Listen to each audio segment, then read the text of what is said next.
الحمد للہ وکفا والصلاة والسلام علی عبادہ الذین اصطفیٰ، خصوصاً علی افضلہم وخاتم النبیین محمد الامین وعلی آلہ وصحبہ اجمعین. اما بعد فقد قال اللہ تبارک وتعالی کما ورد فی سورۃ الکہف: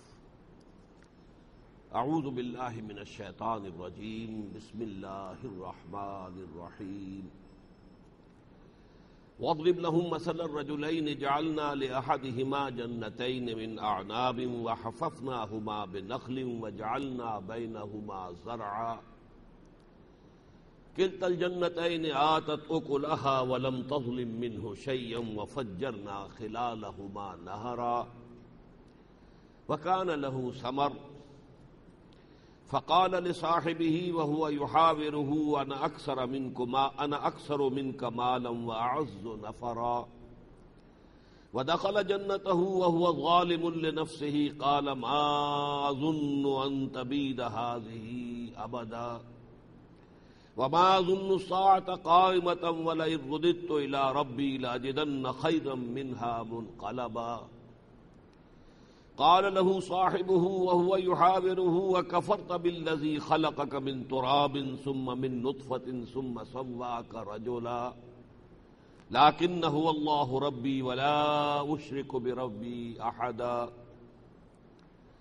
ولولا إذ دخلت جنتك قلت ما شاء الله لا قوة إلا بالله إن ترني أنا أقل منك مالا وولدا فعسى ربي أن يؤتيني خيرا من جنتك ويرسل عليها حسبانا من السماء فتصبح صعيدا زلقا أو يصبح ماؤها غورا فلن تستطيع له طلبا وأحيط بثمره فأصبح يقلب كفيه على ما أنفق فيها وهي خاوية على عروشها ويقول يا ليتني لم أشرك بربي أحدا ولم تكن له فئة ينصرونه من دون الله وما كان منتصرا هنالك الولاية لله الحق هو خير ثوابا وخير عقبا. صدق الله العظيم. رب اشرح لي صدري ويسر لي أمري واحلل عقدة من لساني يفقهوا قولي.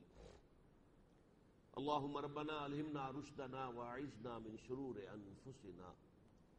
اللهم أرنا الحق حقا وارزقنا اتباعه وأرنا الباطل باطلا وارزقنا اجتنابه. آمین یا رب العالمین. خیال تو یہ تھا اور ہے کہ آج ہم یہ دونوں رکوع پڑھ لیں، پانچواں بھی اور چھٹا بھی، لیکن اس گمان سے کہ شاید وقت نہ نکلے، میں نے تلاوت جو ہے صرف 5ویں رکوع کی ہے. وقت کی گنجائش ہوئی تو انشاءاللہ چھٹا رکوع بھی مطالعہ کریں گے. سورہ کہف کے بارے میں آپ کے علم میں ہوگا کہ اس کا مرکزی نقطہ جس کے بنا پر کہ نبی اکرم صلی اللہ علیہ وسلم نے اسے فتنہ دجال سے حفاظت کا ذریعہ قرار دیا، وہ مرکزی نقطہ یہ ہے کہ اس دنیا میں جو زیبائشیں، آرائشیں، رونقیں، چمک دمک دنیا میں اللہ نے پیدا کی ہیں، یہ در حقیقت انسان کی آزمائش کے لیے کہ ایک اللہ کا حسن ازلی ہے، لیکن اس حسن ازلی کا انسان کو مشاہدہ ہو سکتا ہے صرف دل کی آنکھ سے، اور ایک دنیا کا یہ حسن ظاہری ہے، یہ چمک دمک ہے، یہ رونقیں ہیں، یہ چیزیں وہ ہیں کہ جو انسان کو اپنی آنکھوں سے نظر آتی ہیں. اب امتحان یہی ہے کہ رخ روشن کے آگے شمع رکھ کر وہ یہ کہتے ہیں ادھر جاتا ہے دیکھیں یا ادھر پروانہ آتا ہے. انسان آیا ہم سے محبت کرتا ہے یا دنیا سے محبت کرتا ہے؟ یہ دنیا جو ہے در حقیقت ایک سراب ہے، اس کی حقیقت کوئی نہیں، اس کی ساری چمک دمک عارضی ہے، صرف دکھاوے کی ہے، نظر کو خیرہ کرتی ہے چمک تہذیب حاضر کی، یہ صناعی مگر جھوٹے نگوں کی ریزہ کاری ہے. دجل کسے کہتے ہیں؟ دجل فریب، کسی شے کی اصل حقیقت کے اوپر کو پردہ ڈال دینا، اس کی حقیقت کچھ اور دکھا دینا جبکہ اس کی اصل حقیقت کچھ اور. تو یہ دنیا جو ہے اس حقیقت کے اعتبار سے سب سے بڑے دجل اور فریب کا منظر ہے کہ انسان کو اللہ سے ہٹا کر اپنی طرف متوجہ کر دیتی ہے۔ یہی وجہ ہے کہ آپ کو معلوم ہے جب ہم نماز میں کھڑے ہوتے ہیں تو اس کا افتتاح کرتے ہیں انی وجہت وجہی للذی فطر السماوات والارض حنیفا وما انا من المشرکین، میں نے ہر چہار طرف سے اپنی توجہات کو منقطع کر کے اپنی پوری توجہ کو مرکوز کر دیا ہے اس ذات پر کہ جس نے آسمانوں اور زمین کو پیدا کیا۔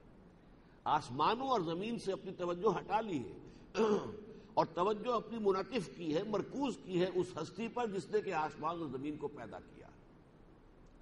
اس حوالے سے اس سورہ مبارکہ کا جو پہلا رکوع ہے اسی میں ایک آیت آتی ہے انا جعلنا ما علی الارض زینۃ لہا لنبلوہم ایہم احسن عملا، ہم نے اس زمین پر جو کچھ پیدا کیا ہے اسے زمین کی زینت بنا دیا ہے، زیور بنا دیا ہے، زیبائش اور آرائش۔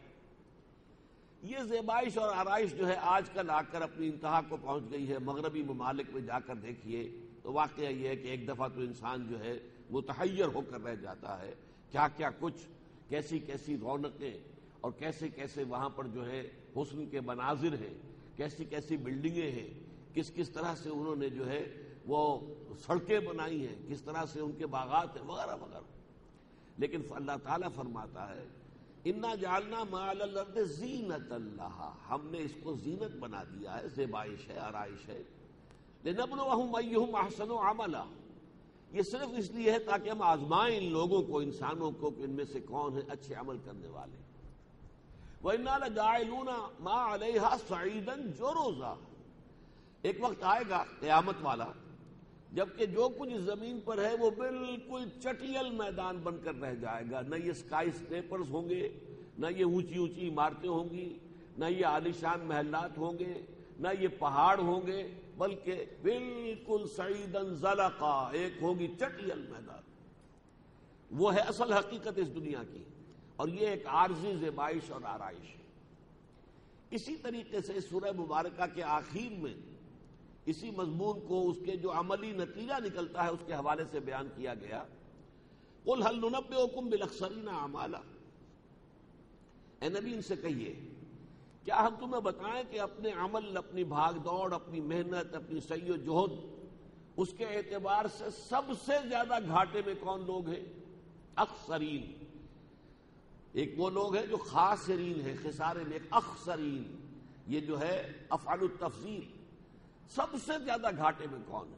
قُلْ هَلْ نُنَبِّئُكُمْ بِالْأَخْسَرِينَ أَعْمَالًا الَّذِينَ ضَلَّ سَعْيُهُمْ فِي الْحَيَاةِ الدُّنْيَا وَهُمْ يَحْسَبُونَ أَنَّهُمْ يُحْسِنُونَ صُنْعًا، وہ لوگ کہ جن کی ساری بھاگ دوڑ اور محنت اور سعی و جہد اس دنیاوی زندگی ہی کے اندر گم ہو کر رہ گئی، ان کا مطلوب، مقصود، محبوب یہ دنیا، اسی کے لیے بھاگ دوڑ، اسی کے لیے صبح سے شام تک محنت، اسی کے لیے جاگتے ہوئے کام کرنا، اسی کے لیے لیٹے ہوئے سوچتے رہنا، اسی کے پھر رات کو خواب دیکھنا، یہ گم ہو کر رہ گئے۔ جیسے اقبال نے کہا ہے کہ کافر کی یہ پہچان کہ آفاق میں گم ہے، اور مومن کی یہ پہچان کہ گم اس میں ہے آفاق۔ یہ اصل میں یوں سمجھیے کہ مرکزی مضمون بنتا ہے سورہ مبارکہ کا۔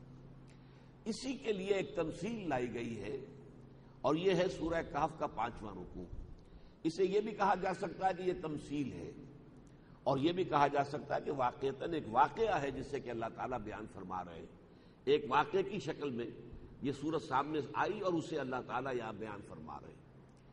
اس سے جو حقیقت خاص طور پر واضح ہوتی ہے وہ یہ ہے کہ ایک شرک وہ بھی ہے جس میں نہ کسی دیوی دیوتا پر ایمان ہو، نہ کسی اور کو جو ہے اللہ کے ساتھ شریک کیا جائے، اور قطعاً جو ہے اس میں شرک کے کوئی آثار نظر نہ آتے ہوں، کوئی اس کی علامتیں نہ ہوں جنہیں ہم شرک سمجھتے ہیں، نہ کسی معبود کو پکارا جا رہا ہے، نہ کسی کو سجدہ کیا جا رہا ہے، اس کے باوجود وہ شرک ہے۔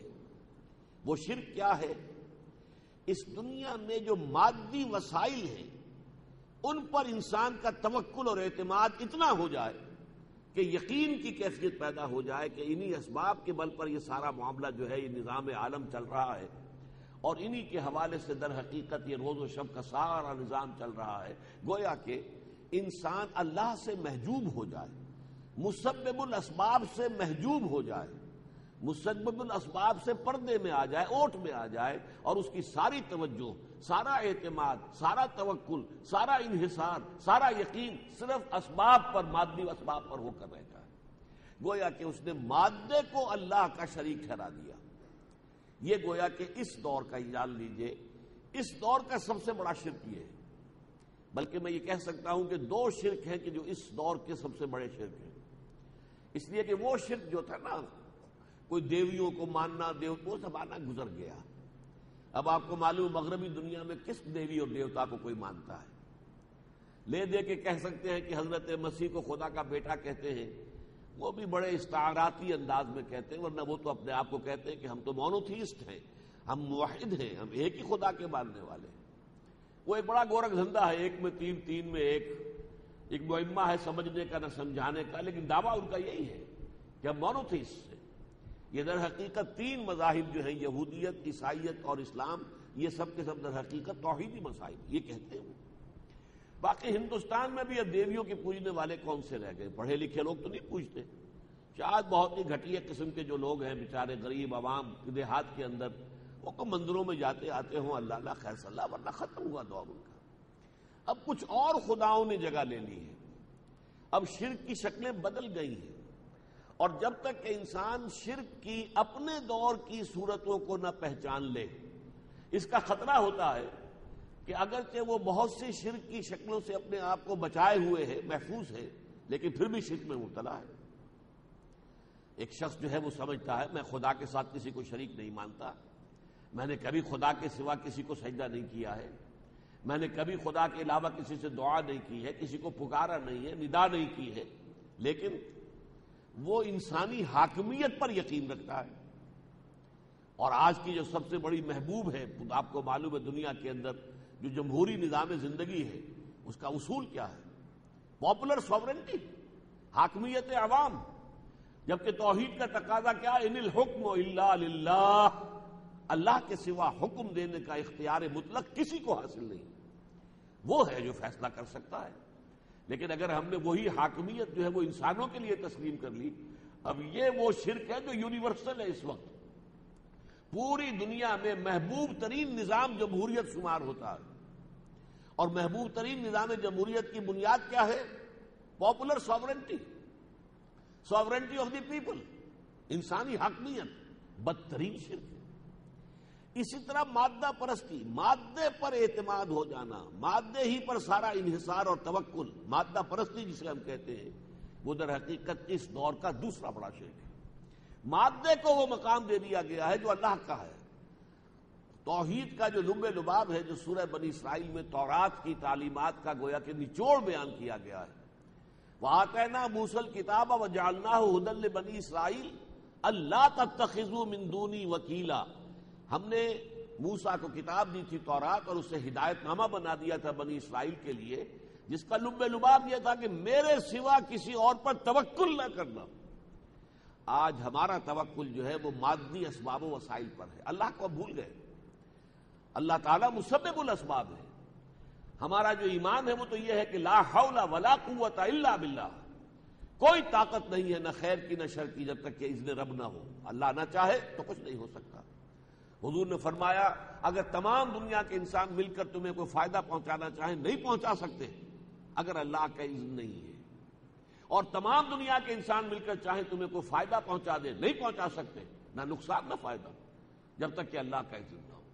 گویا کہ مسبب الاسباب ہے اصل میں جس کے ہاتھ میں اختیار مطلق ہے۔ یہ اسباب تو ظاہری ہے، ان کے نتائج نکلتے ہیں اگر اللہ چاہے تو نکلیں گے، ورنہ نہیں۔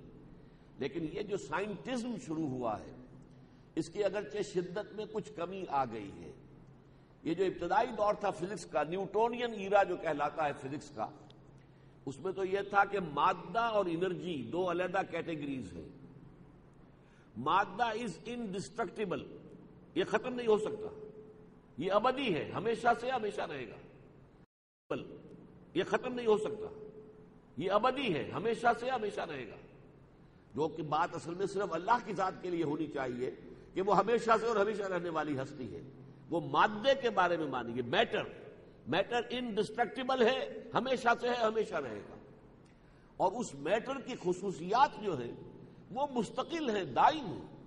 پراپرٹیز آف دی میٹر، وہ پراپرٹیز آف دی میٹر جو ہے ان کے اندر کہیں کوئی تغیر و تبدل نہیں ہو سکتا، اور اسی کی وجہ سے کارخانہ قدرت چل رہا ہے. فزیکل چینج اور کیمیکل چینجز کا سلسلہ جو ہے وہ پراپرٹیز آف دی میٹر کے حوالے سے. اگرچہ اس کے بعد جو آیا ہے سائنس کا دور، جس کو ہم کہتے ہیں آئنسٹائن ایرا، اب اس میں وہ ڈوئلزم ختم ہو چکی ہے. میٹر انرجی ایک ہی شے ہے، میٹر بھی انرجی ہی کی کمپریسڈ فارم ہے. جیسے کبھی گیس کو آپ کمپریس کرتے ہیں تو وہ لکوڈ بن جاتی ہے، اسی طریقے سے حقیقت انرجی ہے. وہ الیکٹرانز اور پروٹونز کی شکل میں، نیوٹرونز کی شکل میں، اس نے ایٹم کی شکل اختیار کی ہے، ایٹموں نے مالیکیول کی. یہ سب کیا ہے؟ یہ حرکت ہے، انرجی ہے، اور کچھ بھی نہیں. میٹر تو ہے ہی نہیں، میٹر کی تو وفات واقع ہو گئی.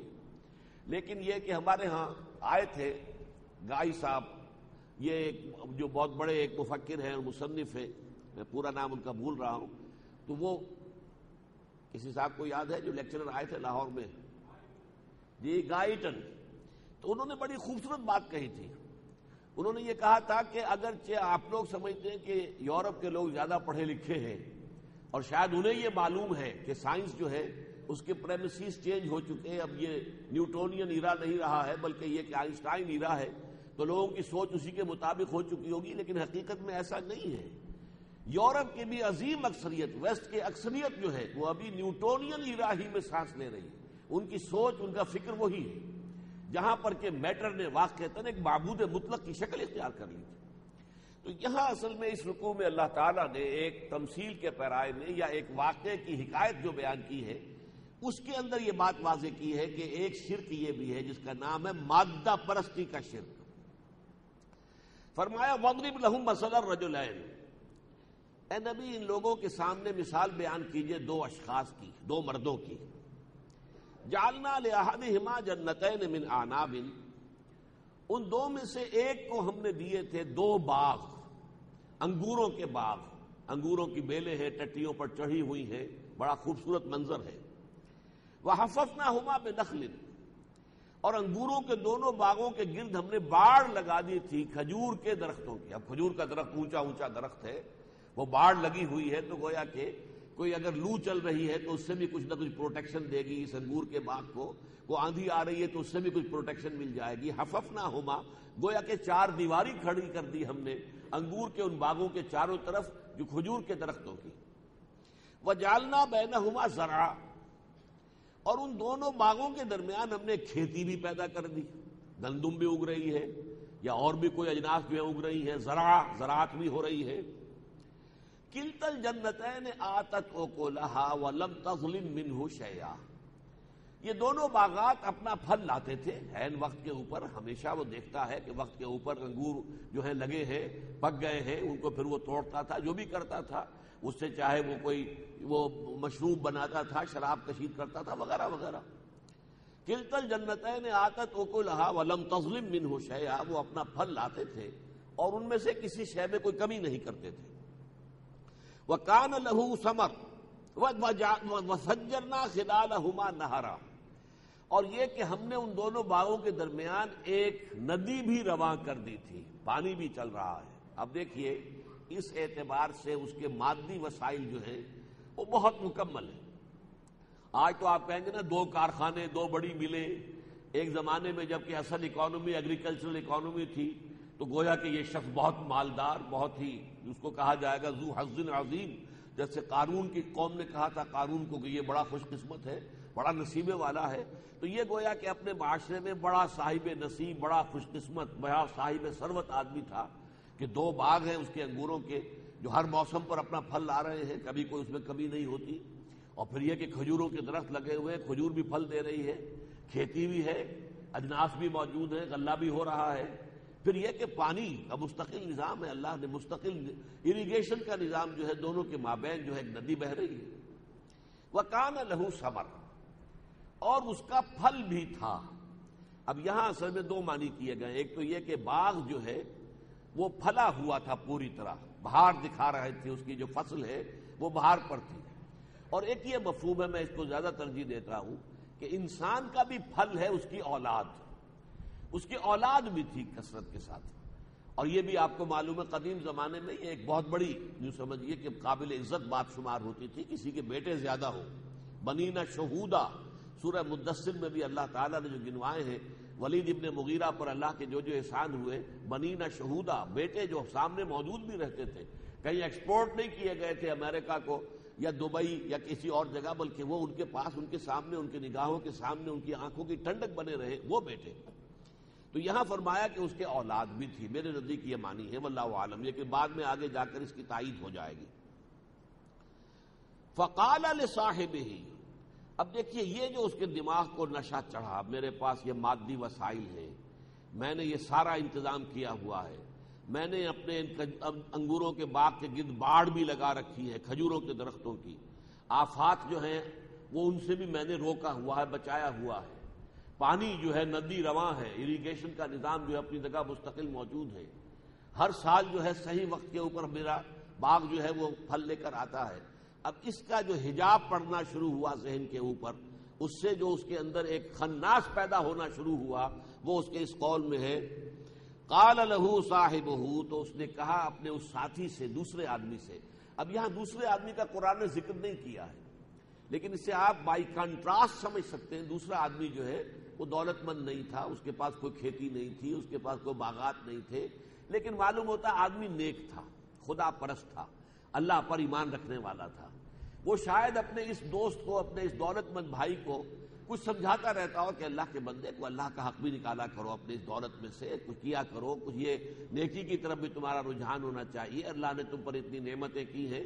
جیسے کہ قارون سے اس کی قوم کے لوگوں نے کہا تھا کہ احسن کما احسن اللہ الیک، جو کچھ اللہ تعالیٰ نے تمہارے ساتھ اتنے اچھے معاملات کیے ہیں، تمہیں دولت دی ہے، تو تم بھی تو لوگوں کے ساتھ بھلائی کرو، احسن کما احسن اللہ الیک. تو یہ کوئی نصیحت کرتا رہتا ہوگا، اور یہ صاحب جو ہے ان کے دماغ کو نشہ چڑھ رہا ہے دولت کا.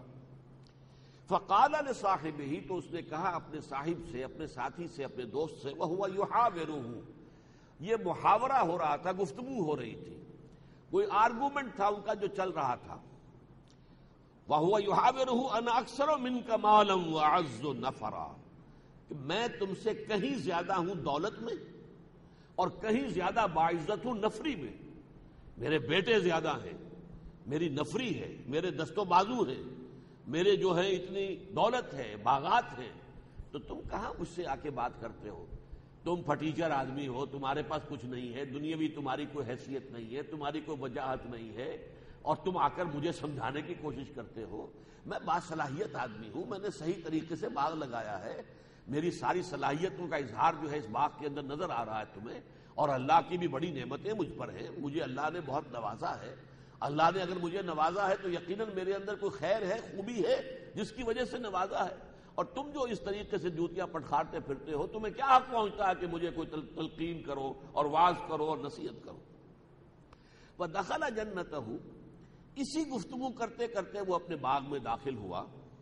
وَهُوَ ظَالِمٌ لِّنَفْسِهِ، جبکہ وہ اپنی جان پر ظلم کر رہا تھا، یعنی اس کے اندر جو ہے یہ اس کا خناس جو ہے وہ پوری طریقے سے پروان چڑھا ہوا تھا، اس کی دولت کو نشہ چڑھا ہوا تھا دولت کا اس کے دماغ پر. قال ما ظن ان تبید هذه ابدا، اس نے کہا میں نہیں سمجھتا کہ میرا یہ باغ کبھی برباد اور تباہ بھی ہو سکتا ہے. معلوم ہوتا ہے کہ اس کے اس دوست نے، خدا پرست نے اسے کہا ہوگا کہ اللہ کے بندے، جس نے تمہیں یہ دولت دی ہے وہ واپس بھی لے سکتا ہے، کبھی تم پر کوئی آسمانی جو ہے کوئی ایسی مصیبت بھی آ سکتی ہے کہ یہ دفعتاً ختم ہو کر رہ جائے. یہ نہ سمجھو یہ دائمی ہے اور ہمیشہ کی ہے، یہ تو اللہ نے تمہیں آزمانے کے لیے. انا جعلنا ما علی الارض زینۃ لہا لنبلوہم ایہم احسن عملا، یہ تو اسی کی ایک مثال ہے کہ اللہ نے یہ دنیاوی زیبائش اور آرائش اور یہ دولت اور یہ ساری ریل پیل جو ہے تمہارے پاس وہ امتحان کے لیے ہے. انہوں نے کہا نہیں، یہ کیسے، میرا یہ باغ یہ کیسے تباہ ہو سکتا ہے؟ میں نے پورا بندوبست کیا ہوا ہے، اریگیشن کا نظام جو ہے مکمل یہاں موجود ہے، یہ ندی ہمیشہ کی چلنے والی ہے، یہ کوئی موسمی نہیں ہے کہ صرف بارشوں کے موسم میں پانی آتا ہو، تو مستقل چلنے والے جو چشمے ہیں اس میں بہہ رہے ہیں. پھر یہ کہ میں نے ان کے لیے جو مضبوط ٹٹیاں بنائی ہوئی ہیں انگوروں کی بیلوں کے لیے جو انتظام کیا ہے، پھر میں نے یہ جو باڑ لگا دی ہے، یہ سارا بندوبست ایسا ہے کہ مجھے تو کوئی اندیشہ نہیں کہ اس کے اندر کبھی کوئی تباہی بھی آ جائے، یہ کبھی ختم بھی ہو سکتا ہے۔ قال ما اظن ان تبید هذه ابدا، اور وما اظن الساعة قائمة، اب یہ ہے وہ وشس سرکل، ہوتے ہوتے یہ گمراہی جو ہے، زر پرستی کی گمراہی اور مادہ پرستی کی گمراہی ہوتے ہوتے کہاں تک لے کر جاتی ہے؟ وما اظن الساعة قائمة، میرا تو کوئی گمان نہیں ہے، یہ کہتا ہے میرا بھائی کہ قیامت بھی آئے گی، حساب کتاب بھی ہوگا، جزا و سزا بھی ہوگا، مجھے تو سمجھ میں نہیں آتی، میں تو نہیں سمجھتا کہ قیامت قائم ہونے والی ہے۔ لیکن وَلَئِن رُدِدتُّ إِلَىٰ رَبِّي، اگر، اب اس لفظ کا اضافہ میں کر رہا ہوں، اگر بالفرض مجھے لوٹا ہی دیا گیا اپنے رب کی طرف، اب دیکھیے یہاں معلوم ہوا رب کا منکر نہیں ہے، وہ رب کو مانتا ہے، صرف قیامت کے بارے میں اس کو شبہ ہے کہ یہ کوئی ہونے والی بات نظر نہیں آتی مجھے۔ ان نظن الا ظنا وما نحن بمستيقنين، کوئی گمان سا تو ہوتا ہے کہ شاید ہو، لیکن یہ کہ یقین نہیں ہوتا، دل نہیں ٹھکتا اس پر۔ قیامت کے بارے میں تو اسے یہ گمان ہے، ما ظن الساعة قائمة، میرا نہیں گمان کہ قیامت قائم ہوگی اور یہ واقعتاً ہونے والی شے ہے، لیکن وَلَئِن رُدِدتُّ إِلَىٰ رَبِّي، اگر میں لوٹا ہی دیا گیا اپنے رب کی طرف، تو گویا کہ رب کو مانتا ہے، اپنے خالق کی حیثیت سے رب کو تسلیم کرتا ہے۔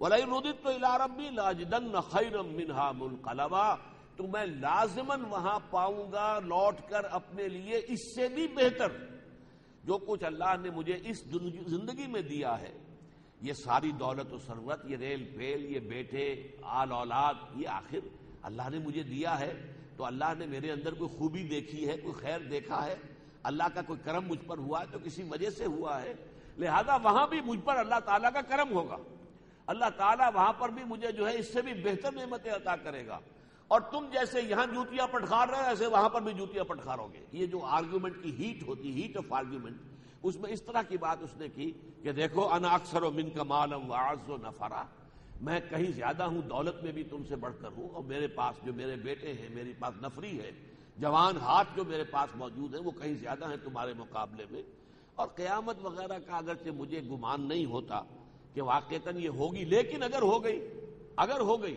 اور میں لوٹا ہی دیا گیا اپنے رب کی طرف، تو جب رب میرا یہاں مجھ پر مہربان ہے یا مجھ پر اس نے کوئی خوبی دیکھی ہے تو یہ سب کچھ دیا ہے، لہذا وہاں پر بھی مجھے اس سے کہیں بڑھ کر بہتر جو ہے انجام ملے گا۔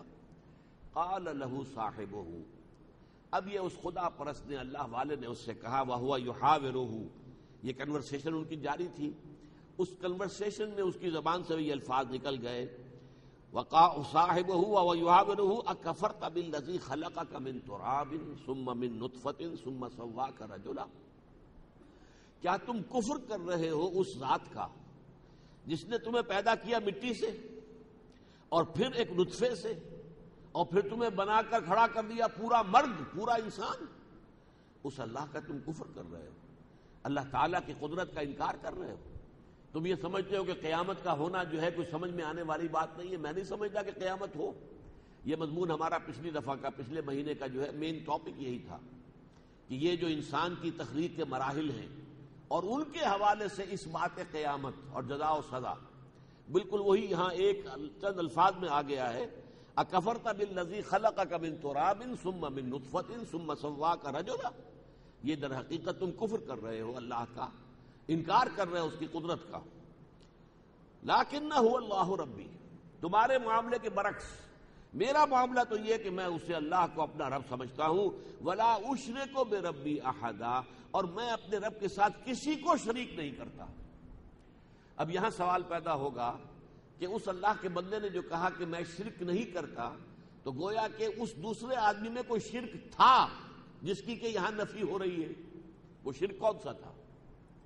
کسی معبود کا نام نہیں، کسی لات اور عزا کا نام نہیں، کسی منات اور حبل کا نام نہیں، کسی خدا کی بیٹیوں کا نام نہیں، کسی اللہ کے بیٹے کا کچھ بھی نہیں، پوری اس میں کہیں کسی بھی شرک جسے ہم شرک سمجھتے ہیں، جو شرک جلی اور جو ہمارے اعتقادی شرک کی مختلف قسمیں، ان میں سے کسی کا بھی یہاں پر کوئی گزر ہی نہیں، کوئی امکان ہی نہیں، کوئی تذکرہ ہی نہیں، کوئی شائبہ ہی نہیں، تو کیسے ہو رہا ہے؟ یہ آگے چل کر بات کھلے گی۔ ولا اشرک بربی احدا، میں اپنے رب کے ساتھ کسی کو بھی شریک کرنے کو تیار نہیں ہوں۔ ولولا اذ دخلت جنتک قلت ما شاء اللہ، کیوں نہ ایسا ہوا کہ جب تو اپنے باغ میں داخل ہوا تھا اور تو نے دیکھا باغ ہرا بھرا ہے، فصل بہار دکھا رہی ہے، منظر بڑا خوشنما ہے، تو تیری زبان سے الفاظ نکلنے چاہیے تھے ماشاء اللہ۔ یہ ہے اصل میں توحید کے کلمات۔ یہ سورہ کہف اس اعتبار سے بڑی ممیز ہے اور بڑی منفرد صورت ہے قرآن مجید کی کہ یہ جو توحید، عقیدہ توحید ہے، یہ اگر کسی کے اندر رچا بسا ہوا ہو عقیدے کے اعتبار سے، تو پھر کچھ مجلسی کلمات ہوتے ہیں کہ جو انسان کی زبان سے ادا ہوتے ہیں۔ کہیں کوئی خوبی دیکھی، کوئی خیر دیکھا، کوئی حسن دیکھا، تو کیا کہے گا انسان؟ سبحان اللہ۔ عام آدمی کہے گا کہ بھئی یہ تو پھول تم نے خوبصورت دیکھا تھا، پھول کی تعریف کرتے، یا کوئی اور منظر آپ نے بہت عمدہ دیکھا تھا اس کی تعریف کرتے، سبحان اللہ، اللہ پاک ہے۔ کیوں کہ یہ ساری خوبی یہ در حقیقت مظہر ہے، ذات باری تعالیٰ کی خوبیاں ہیں کہ جنہوں نے اس کی تخلیق کے اندر اپنے آپ کو نمایاں کیا ہے۔ یہ تو مظاہر ہے ذات باری تعالیٰ کا، اصل حسن جو ہے وہ تو اللہ کا ہے۔ اسی طرح دیکھیے، آپ کو پیاس لگی ہوئی تھی شدید، آپ کو ٹھنڈا پانی کا گلاس مل گیا، آپ نے پیا، آپ نے کہا الحمدللہ۔ بظاہر تو یہ اسباب کا پانی کی تعریف کی جانی چاہیے تھی، بھائی پانی بہت بڑی شے ہے، اس نے میری پیاس بجھا دی، میری اندر جو ایک بے کلی تھی، بے چینی تھی، اندر ہی اندر سے محسوس ہوتا تھا کہ جیسے کوئی جان کو کھینچ رہا ہو، یہ ساری چیز پانی کے اس گلاس سے رفع ہو گئی۔ تو جہاں تک مادی اسباب کا تعلق ہے وہ پانی ہے۔ یا آپ کو بھوک لگی ہوئی تھی، کمزوری تھی، ضعف تھا، کھانا کھایا، الحمدللہ الحمدللہ الذی اطعمنا وسقانا وجعلنا مسلمین، لیکن آپ کہتے ہیں الحمدللہ کیوں؟ کہ بھئی یہ ساری چیزیں اللہ نے پیدا کی ہیں، پانی میں یہ وصف پانی کا اپنا نہیں ہے بلکہ یہ اللہ تعالیٰ نے اس میں پیدا کیا ہے، لہذا تعریف کے لائق پانی نہیں ہے، اور حمد اور شکریہ کا مستحق پانی یا کھانا نہیں ہے بلکہ اللہ کی ذات ہے۔ اسی طریقے سے اسی سورہ مبارکہ میں وہ واقعہ بھی آیا ہے کہ حضور صلی اللہ علیہ وسلم سے جب سوالات کیے گئے امتحانی انداز میں کہ یہ بتائیے روح کی حقیقت کیا ہے، یہ بتائیے ذوالقرنین کون تھا، اور یہ بتائیے اصحاب کہف کا قصہ کیا تھا، تو حضور نے جیسے کہ عادتاً ہوتا تھا کہ حضرت جبرائیل روزانہ ہی آتے تھے، آپ نے اسی پر اعتماد کرتے ہوئے کہہ دیا کہ ٹھیک ہے میں کل بتا دوں گا تمہیں۔ دل میں یہ خیال ہوا کہ جبرائیل روزانہ آتے ہی ہیں، آئیں گے، میں کہہ دوں گا، کل بتا دوں گا، کل جواب دے دوں گا تمہیں۔ اللہ تعالیٰ کو یہ بات اچھی نہیں لگی، اللہ کا نبی اور انشاءاللہ کے بغیر کہے، گویا کہ کوئی شے جو ہے عادت، جیسے کہ عادی شے ہے، جیسے ہم دنیا کے اندر دیکھتے ہیں کہ ایک چیز عادتاً ہو رہی ہے، ہوتے ہوتے ہم سمجھتے ہیں کہ بس یہ پختہ شے ہے، اسی پر اعتماد، اسی پر توکل، تو یہ ذرا سی جو بھی یوں سمجھیے کہ غفلت حضور صلی اللہ علیہ وسلم کے اوپر آئی ہے، ذرا سی، اسی پر اللہ تعالیٰ نے گرفت فرما لی۔ کئی دن تک حضرت جبرائیل نہیں آئے، اب تالیاں پٹ گئی، بس رہ گئے، تم نے تو کہا تھا کہ کل بتا دوں گا، یہ تو 2 دن ہو گئے، 3 دن ہو گئے، تم نے ابھی تک نہیں بتایا۔ اب کیا کیفیت ہوئی ہوگی حضور کی، اس کا آپ اندازہ کر سکتے ہیں، کس طرح چکی کے 2 پارٹوں کے درمیان جو ہے حضور کی جان آئی ہوگی۔ لیکن یہ کہ اس کے بعد جب پھر وحی نازل ہوئی، سورہ کہف آئی، اس میں تمام چیزوں کا جواب دیا گیا، لیکن ساتھ ہی یہ فرما دیا گیا وَلَا تَقُولَنَّ لِشَيْءٍ إِنِّي فَاعِلٌ ذَلِكَ غَدًا۔ دیکھیے نبی کبھی یہ نہ کہیے گا کہ یہ کام میں کل ضرور کر دوں گا، إِلَّا أَن يَشَاءَ اللَّهُ، مگر اس شرط کے ساتھ اگر اللہ نے چاہا۔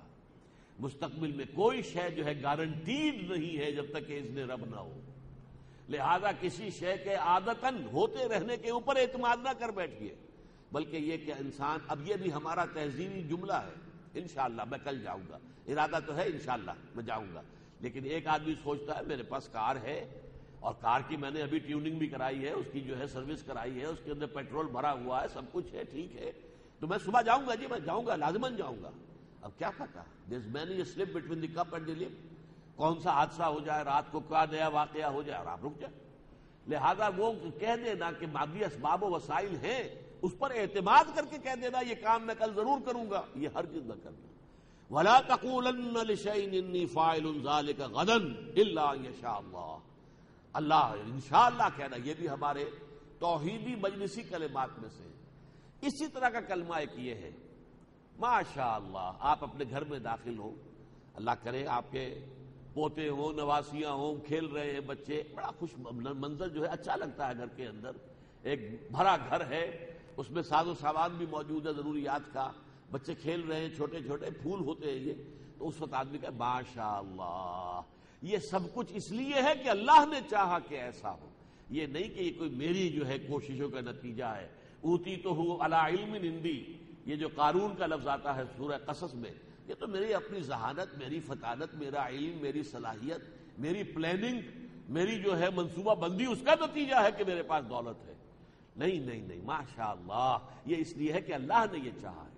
وہی بات اس اللہ کے بندے نے کہی، وَلَوْلَا إِذْ دَخَلْتَ جَنَّتَكَ قُلْتَ مَا شَاءَ اللَّهُ لَا قُوَّةَ إِلَّا بِاللَّهِ. کیوں نہیں ایسا ہوا کہ جب تو اپنے باغ میں داخل ہوا تو نے منظر دیکھا، بڑا دل خوش کن منظر، تو تیری زبان سے الفاظ نکلنے چاہیے تھے ما شاء اللہ لا قوت الا باللہ. یہ سب کچھ اس لیے ہے کہ اللہ نے چاہا ہے کہ ایسا ہو، اور کوئی قوت نہیں ہے، کوئی طاقت نہیں ہے بغیر اللہ کے، الا باللہ.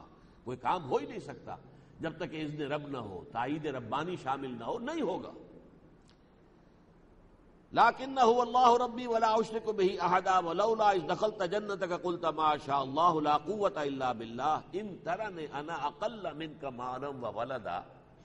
اگر تو یہ دیکھ رہا ہے کہ میں تجھ سے بہت کم تر ہوں مال میں بھی اور اولاد میں بھی. اب دیکھیے یہاں سے وہ تائید ہو گئی، وکان لہ ثمر جو ہے اس کا مطلب کیا تھا کہ اولاد تھی اس کے بہت، اور اس کے پاس اللہ نے اولاد بھی نہ دی ہوگی، یہ ہو تو ایک آدھ ہو.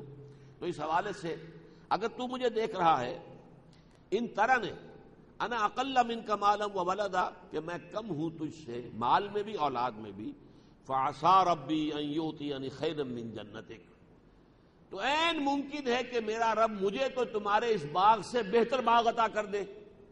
وَيُرْسِلَ عَلَيْهَا حُسْبَانًا مِّنَ السَّمَاءِ، اور تمہارے اس باغ کے اوپر آسمان سے کوئی ایسی آفت نازل کر دے، فَتُصْبِحَ صَعِيدًا زَلَقًا، کہ پھر وہ بالکل چٹیل میدان ہو کر رہ جائے، بے آب و گیا، جس میں کوئی پیداوار نہ ہو، نہ یہ انگور کی بیلیں ہوں، نہ یہ کھجور کے درخت رہے، اور نہ یہ زراعت رہے. یہ اللہ کی قدرت میں ہے، اللہ چاہے تو ایسا ہو جائے گا. اب یہ سمجھ لیجئے، ایک حضور میں الفاظ ایک حدیث میں آتے ہیں حضور کی، کہ اللہ کے کچھ بندے ایسے بھی ہوتے ہیں کہ جو اگر کسی محفل میں بار پانا چاہیں تو انہیں ویلکم نہ کہا جائے، سفارش کرنا چاہیں تو کوئی ان کی بات سنے نہیں، کہیں رشتہ کرنا چاہیں تو کوئی ان سے رشتہ پسند نہ کرے. یعنی یہ کہ وہ درویش فقراء میں سے ہیں، لیکن اللہ کے ہاں ان کا وہ مقام ہے کہ اگر کہیں جھوٹے سے بھولے سے کوئی قسم کھا بیٹھے تو اللہ ان کے قسم کی لاج رکھتا ہے. تو فقراء میں ایسے لوگ ہو سکتے ہیں جو کہ دنیاوی اعتبار سے کوئی وجاہت نہیں، کسی محفل میں بات نہیں پا سکتے، کہیں سفارش کیا کریں گے، آپ کی حیثیت کیا ہے جس کی بنا پر آپ سفارش کرنے آئے، اور آپ کا منہ کیا ہے کہ ہمارے خاندان میں آپ شادی کرنا چاہتے ہیں، آپ کی حیثیت کیا ہے. لیکن یہ ہے کہ اللہ کے ہاں ان کا مقام ایسا ہوتا ہے کہ اگر وہ بھولے سے کوئی قسم کھا بیٹھے تب بھی اللہ تعالیٰ ان کی قسم کی لاج رکھتا ہے.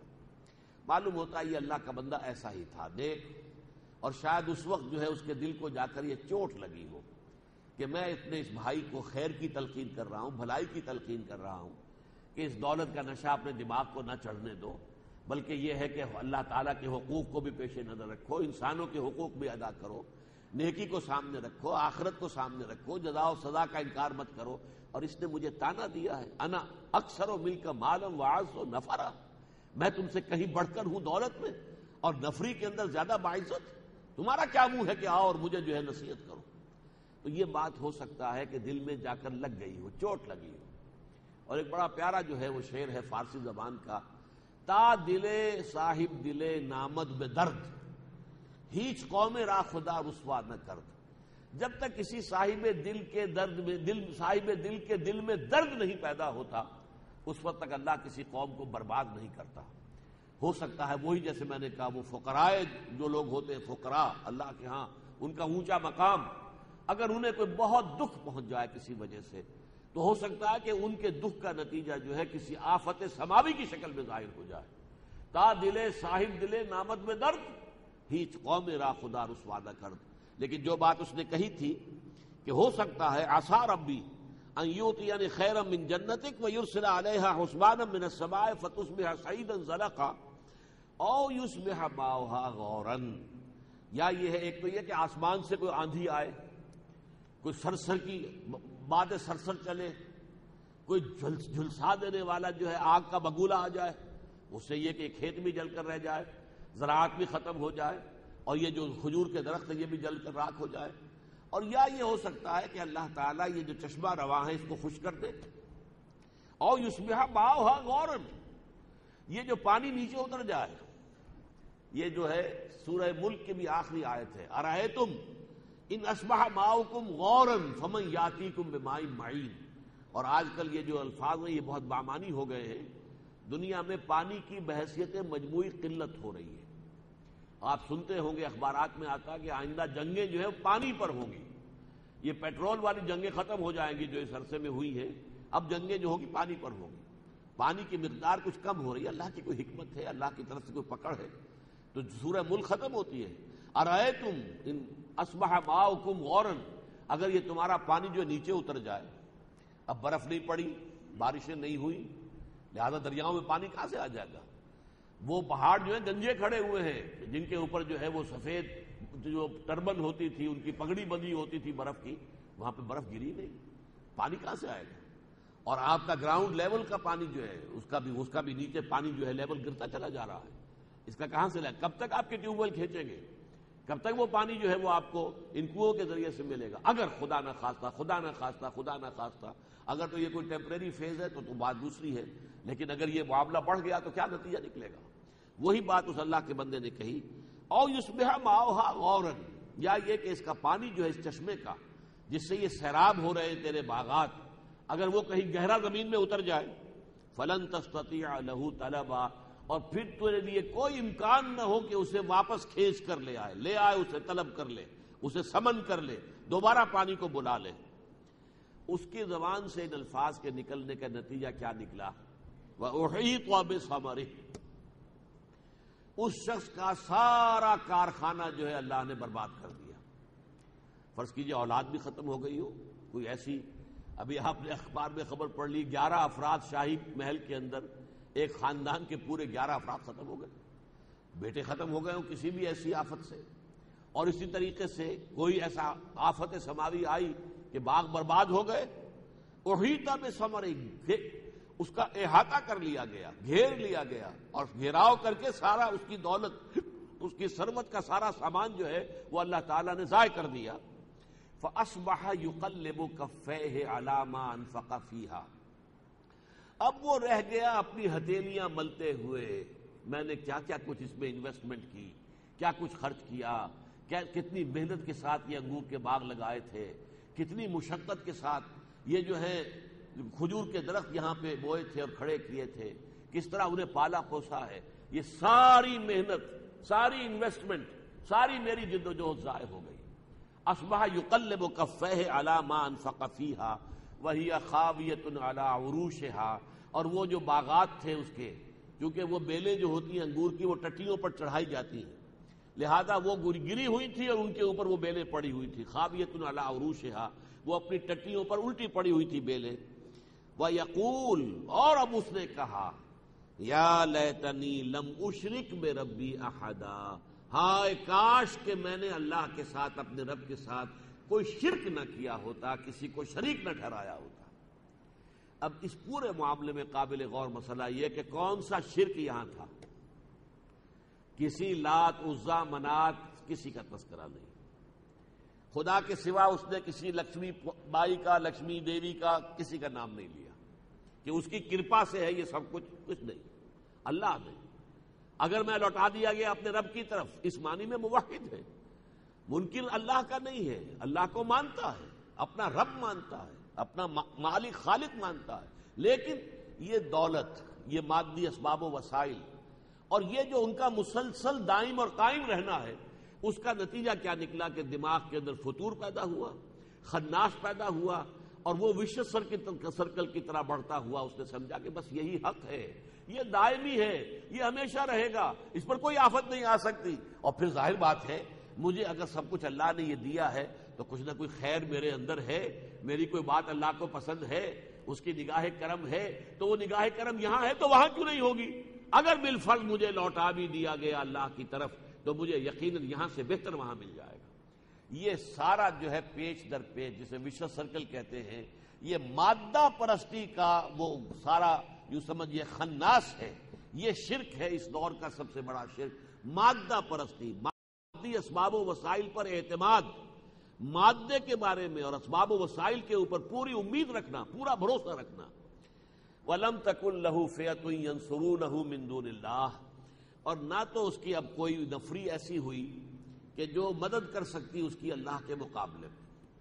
اللہ کی طرف سے آفت آئی، کوئی روکنے والا نہیں تھا، وہ ساری نفری جو ہے وہ کسی کام نہیں آئی.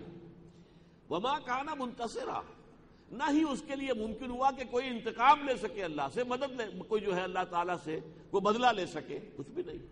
بے کس اور بیچار ہو کر رہ گیا. هُنَالِكَ الْوَلَایَةُ لِلَّهِ الْحَقِّ. اب یہ ہے اس پوری کہانی کا جسے ہم کہا کرتے تھے بچپن میں جب سٹوریز پڑھتے تھے تو مورل لیسن کیا ہے اس پوری کہانی کا؟ مورل لیسن هُنَالِكَ الْوَلَایَةُ لِلَّهِ الْحَقِّ. اس کائنات میں بادشاہی صرف اللہ کی ہے جو الحق ہے. یہ ولایت کا لفظ آیا، نوٹ کر لیجئے. ایک ہے ولایت، ولایت بنتا ہے ولی سے، ولی کہتے ہیں دوست کو، پشت پناہ کو.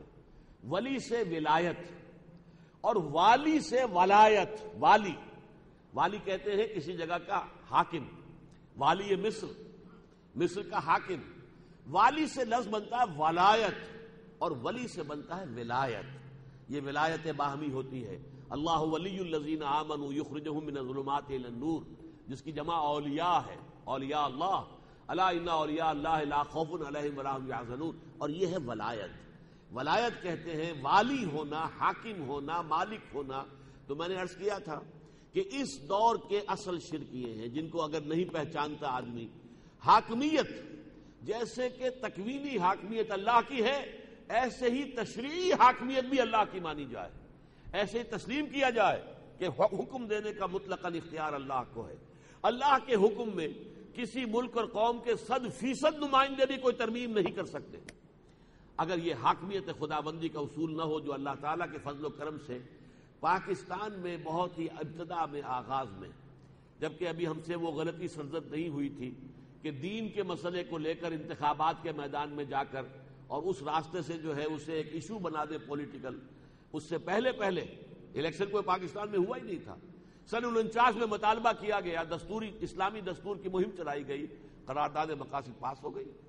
معجزہ کہ پوری دنیا میں سیکولرزم کا ڈنکا بج رہا ہے.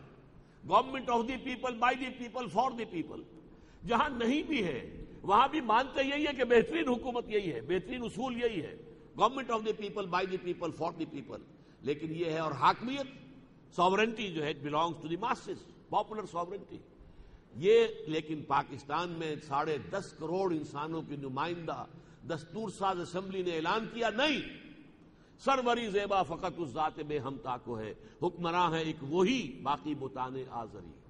یہ ہے قرارداد مقاصد کہ ہم حاکمیت سے ہاتھ دھوتے ہیں. وی wash our hands off the claim to any sovereignty. Sovereignty belongs to Allah. کائنات کا بلا شرکت غیر واحد مالک اور حاکم. ہمارے پاس جو بھی اختیارات ہیں وہ ایک سیکریٹ ٹرسٹ ہے، اللہ کی طرف سے دیے ہوئے ہیں، ایک امانت ہے. وہ انہی حدود اور قیود کے درمیان استعمال ہوں گے جو اللہ نے مقرر کر دیے. تو یہ ہے ہنالک الولایۃ للہ الحق. حاکمیت بھی اللہ کی، اور ظاہر بات ہے کہ یہ تمام اسباب جو مادی اسباب ہیں ان میں کوئی تاثیر اگر ہے تو اللہ کی پیدا کردہ ہے. پراپرٹیز آف دی میٹر مستقل نہیں ہے. یہ ضرور ہے کہ ہم دیکھتے ہیں واقعتاً پانی اپنی سطح برقرار رکھتا ہے. پانی میں آپ نے لاٹھی ماری، وہ لاٹھی نے تھوڑی دیر پانی کو ادھر ادھر کیا، پھر پانی مل گیا، جڑ گیا. پانی تو اپنی سطح کو برقرار رکھے گا، لیکن یہ اس کی خاصیت ذاتی نہیں ہے. اس پانی کا وجود بھی عطائی ہے، اللہ کا عطا کردہ ہے، اور اس کے اندر جو خواص ہیں وہ بھی اللہ کے عطا کردہ ہے. آگ کو پیدا بھی اللہ نے کیا ہے، اور آگ کی جلانے کی صلاحیت بھی اللہ کی عطا کردہ ہے.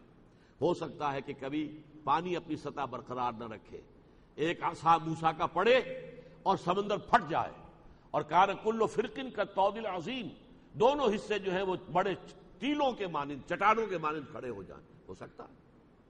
ہو سکتا ہے فریز کر دے اللہ تعالیٰ پانی کو، وہ برف کے تودے بن جائیں. اللہ خیر صلی اللہ، وہ فوراً تو نہیں پگھلیں گے. کوئی شکل بھی اللہ نے اختیار کی، اللہ کی قدرت میں ہے۔ اسی طرح ایک وقت آیا کہ حضرت ابراہیم علیہ السلام کو آگ میں ڈالا گیا اور آگ نے نہیں جلایا، اس لیے کہ آگ بھی اللہ کے اذن کی پابند ہے اور پانی بھی اللہ کے اذن کا پابند ہے۔ تو پراپرٹیز آف دی میٹر مستقل نہیں ہے، دائمی نہیں ہے۔ یہ ہمارا چونکہ عام طور پر مشاہدہ یہ ہے کہ ایسا ہوتا ہے، اس کی وجہ سے ہم سمجھ بیٹھتے ہیں کہ یہ اس کی دائمی صفت ہے۔ نہیں، کسی شے میں کوئی تاثیر، کوئی صفت دائمی نہیں، اس کی ذاتی ہے ہی نہیں، عطا کردہ ہے اللہ کی۔ ہنالک الولایۃ للہ الحق هو خیر ثوابا و خیر عقبا، یقیناً وہ بہترین ہے بدلہ دینے والا اور بہترین ہے انجام کے اعتبار سے، یا پھر عقبہ کا ترجمہ کیا جائے گا سزا دینے کے اعتبار سے، اس لیے کہ عقوبت کہتے ہیں سزا کو، تو عقبہ کا ایک مفہوم یہ بھی ہو سکتا ہے۔ ویسے یہ کہ عاقبت کہتے ہیں کسی شے کے انجام کار کو، تو دونوں ترجمے ہو سکتے ہیں۔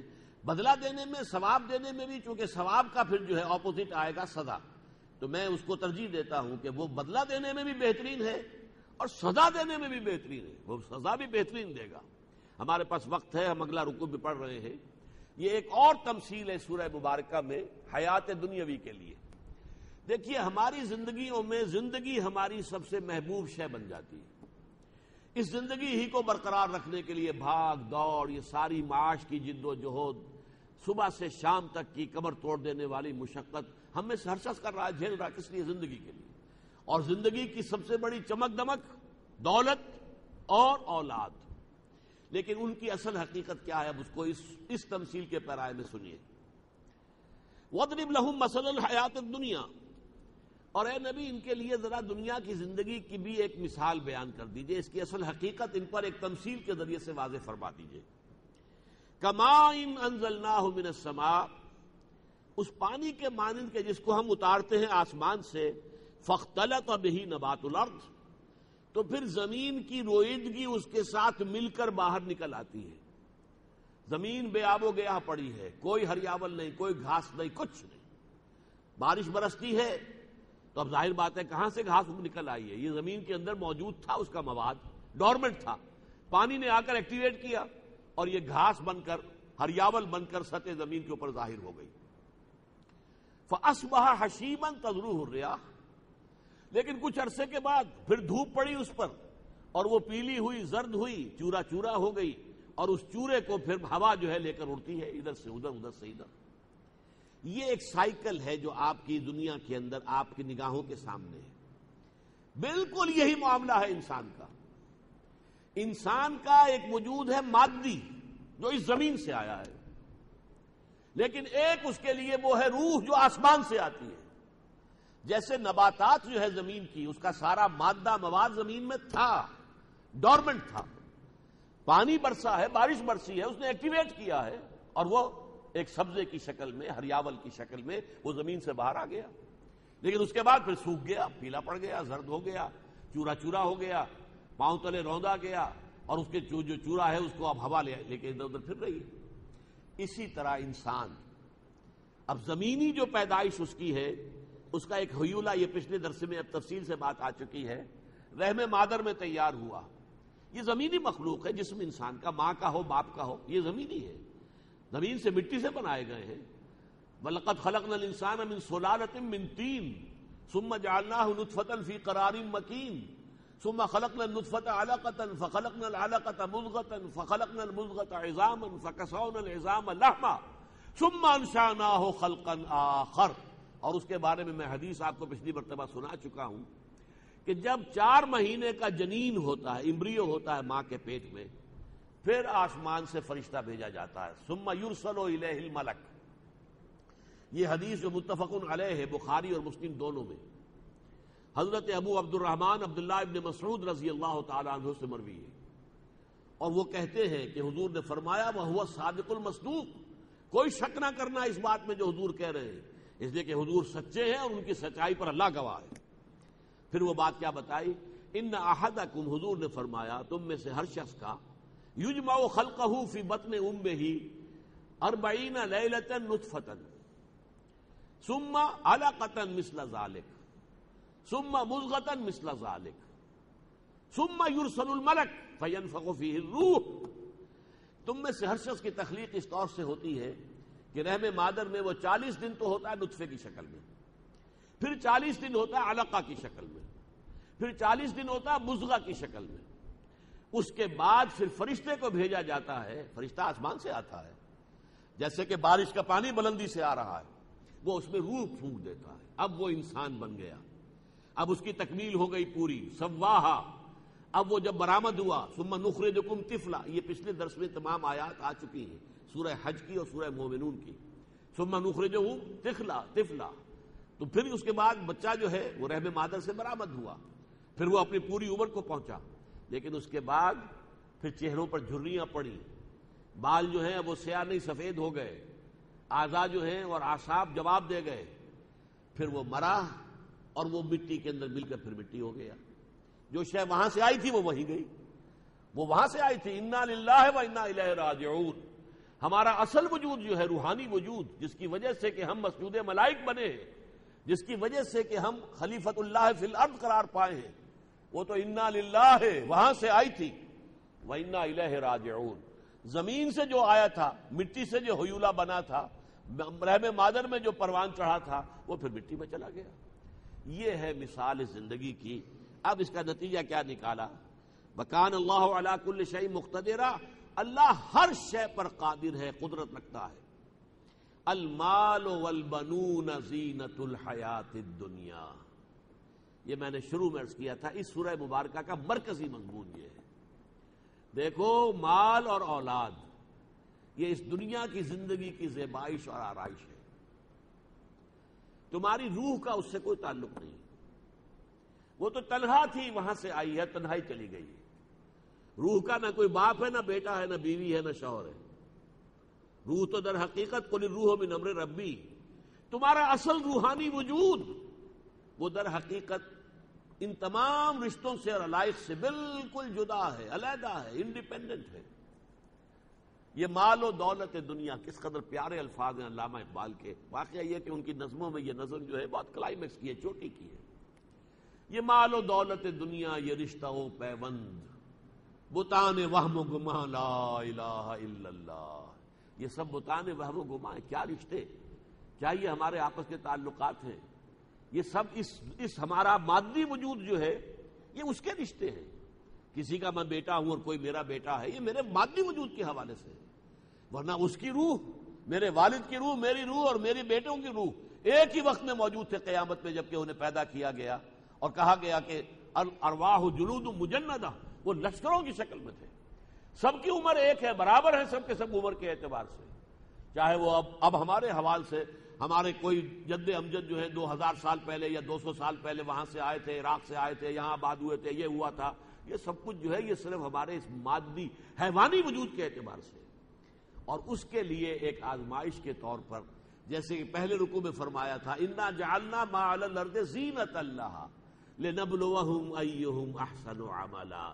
ہم نے اس دنیا کے اوپر جو کچھ پیدا کیا ہے اسے اس کا گہنا بنا دیا ہے، بناؤ سنگھار بنا دیا ہے، زیبائش اور آرائش کا ذریعہ بنا دیا ہے. اس کی چہل پہل جو ہے اور اس کی رونقیں جو ہے بڑی دلکش ہیں. لیکن وَإِنَّا لَجَاعِلُوهَا صَعِيدًا جُرُزًا. لیکن ایک دن آئے گا یہ سب جس طریقے سے کہ کھیتی کٹ جاتی ہے، کچھ نہیں رہتا، بہت چٹیل زمین پھر نظر آنے لگتی ہے جو پہلے ڈھکی ہوئی تھی فصل کے نیچے، اسی طرح یہ دنیا ہو جائے گی. زمین کا حال وہی ہوگا قیامت کے دن. المال والبنون زینت الحیات الدنیا. مال اور بیٹے یہ دنیا کی زندگی کی زینت ہے، آرائش ہے. والباقیات الصالحات، باقی رہنے والی صرف نیکیاں ہیں. قلزم ہستی سے تو ابرا ہے مانند حباب، اس زیاں خانے میں تیرا امتحان ہے زندگی. یہ جو زندگی ہے جس میں تمہیں یہ جسم بھی دیا گیا، مال دیا گیا، اولاد دی گئی اور وسائل و ذرائع دیے گئے، یہ ایک امتحان ہے. خلق الموت والحیات لیبلوکم ایکم احسن عملا.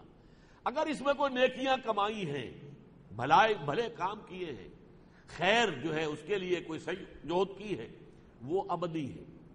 باقیات، باقی رہنے والی، باقی تو یہی رہ جائے گا. دولت یہی چھوڑ جاؤ گے، محل یہی چھوڑ جاؤ گے، ساز و سامان، فرنیچر، ہر چیز جو ہے وہ یہی رہ جائے گا، کچھ بھی ساتھ نہیں جائے گا. اولاد یہی رہ جائے گی، بیوی یہی رہ جائے گی. یا بیوی اگر جو پہلے فوت ہو رہی ہے تو شوہر یہی رہ جائے گا، لیکن یہ کہ ساتھ جانے والی شے اگر کوئی ہے، والباقیات الصالحات خیر عند ربک ثوابا وخیر عملا، یہ نیکیاں ہیں، نیک اعمال ہیں کہ جو تمہارے رب کے نزدیک بہتر ہیں، بدلے کے لیے بھی، جزا کے لیے بھی، اور بہتر ہیں امید کے اعتبار سے بھی۔ عمل کہتے ہیں امید، امید اگر کرو تو ان سے کرو۔ امید دولت سے نہ رکھو کہ یہ تمہارے لیے کوئی مستقل شے ہے اور یہ تمہاری وفادار رہے گی، کچھ پتہ نہیں آج تمہارے ہاتھ میں کل کسی اور طرف چلی جائے۔ امیدیں اپنی اولاد سے مت باندھو، کچھ پتہ نہیں کہ یہ اولاد سہارِ روح بن جائے بڑھاپے کے اندر، بجائے تمہارے لیے بڑھاپے کا سہارا بننے کے سینہ تان کر کھڑی ہو تمہارے سامنے اور کہے با جان آپ دقیان اسی باتیں کرتے چھوڑیے، آپ کا زمانہ گزر گیا، اب زمانے بدل گئے۔ اس وقت آپ سوچیں گے اچھا یہ جس میں میں نے اپنے آپ کو انویسٹ کر دیا، ہما تن لگا دیا اپنے آپ کو، اور آج اس کی کیفیت یہ ہے۔ لہذا امید صرف ایک سے رکھو، اس کی امیدیں قلیل، اس کے مقاصد جلیل۔ انسان جو ہے دنیا کی کسی بھی شے سے زیادہ امید وابستہ نہ کرے۔ ہاں امید اگر ہو تو اگر کوئی نیکی کمائی ہے، کوئی خیر کیا ہے، کوئی بھلائی جو ہے اگر اس کا ارتکاب ہو گیا ہے، تم نے اس کی جو کمائی کی ہے، تو پھر یہ کہ اس سے امید رکھو۔ خیر ثوابا وخیر عملا ویوم نسیر الجبال، اب قیامت کا نقشہ، جس دن کہ ہم ان پہاڑوں کو چلائیں گے، اور دوسری جگہ پر آپ نے دیکھا ہے کہ یہ چلنا کیا ہے، جیسے کہ دھنکی ہوئی روئی ہو یا دھنکی ہوئی اون ہو، ایسے یوم نسیر الجبال وتری الارض بارزۃ، اور تم دیکھو گے زمین کو کہ پڑی ہوئی ہوگی بالکل بغیر کسی شے کے، کوئی شے اسے ڈھانپے ہوئے نہیں ہوگی، بالکل کھلی پڑی ہوگی، نہ اسکائی اسکریپرز ہیں، نہ پہاڑ ہے، نہ کوئی ہمالیہ ہے، یہ سب کے سب۔ یہ کہا گیا ہے کہ ایک قاعن صفصفا، سورہ طٰہٰ میں فرمایا گیا ایک چٹیل میدان ہوگا اس زمین کا، اور یہ بھی فرمایا گیا وَإِذَا الْأَرْضُ مُدَّتْ، زمین کو کھینچا جائے گا، گویا کہ یہ گول زمین چپٹی کر دی جائے گی۔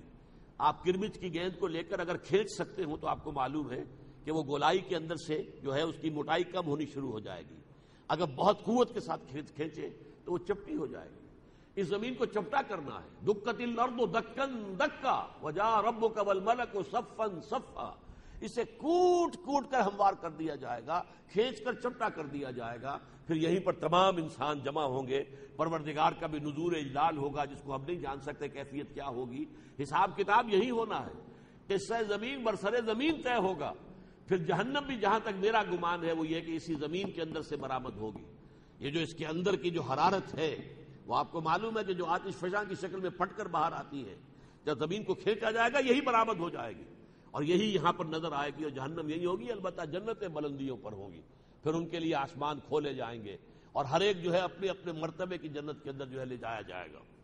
لیکن یہاں ابھی قیامت کا نقشہ صرف ہے وَيَوْمَ نُسَيِّرُ الْجِبَالَ وَتَرَى الْأَرْضَ بَارِزَةً وَحَشَرْنَاهُمْ فَلَمْ نُغَادِرْ مِنْهُمْ أَحَدًا، پھر ہم ان سب کو جمع کریں گے، کسی ایک کو بھی نہیں چھوڑیں گے، سب کے سب، پوری انسانیت، آدم سے لے کر آخری ابن آدم جو دنیا میں پیدا ہوگا وہ سب کے سب ایک وقت کھڑے ہوں گے۔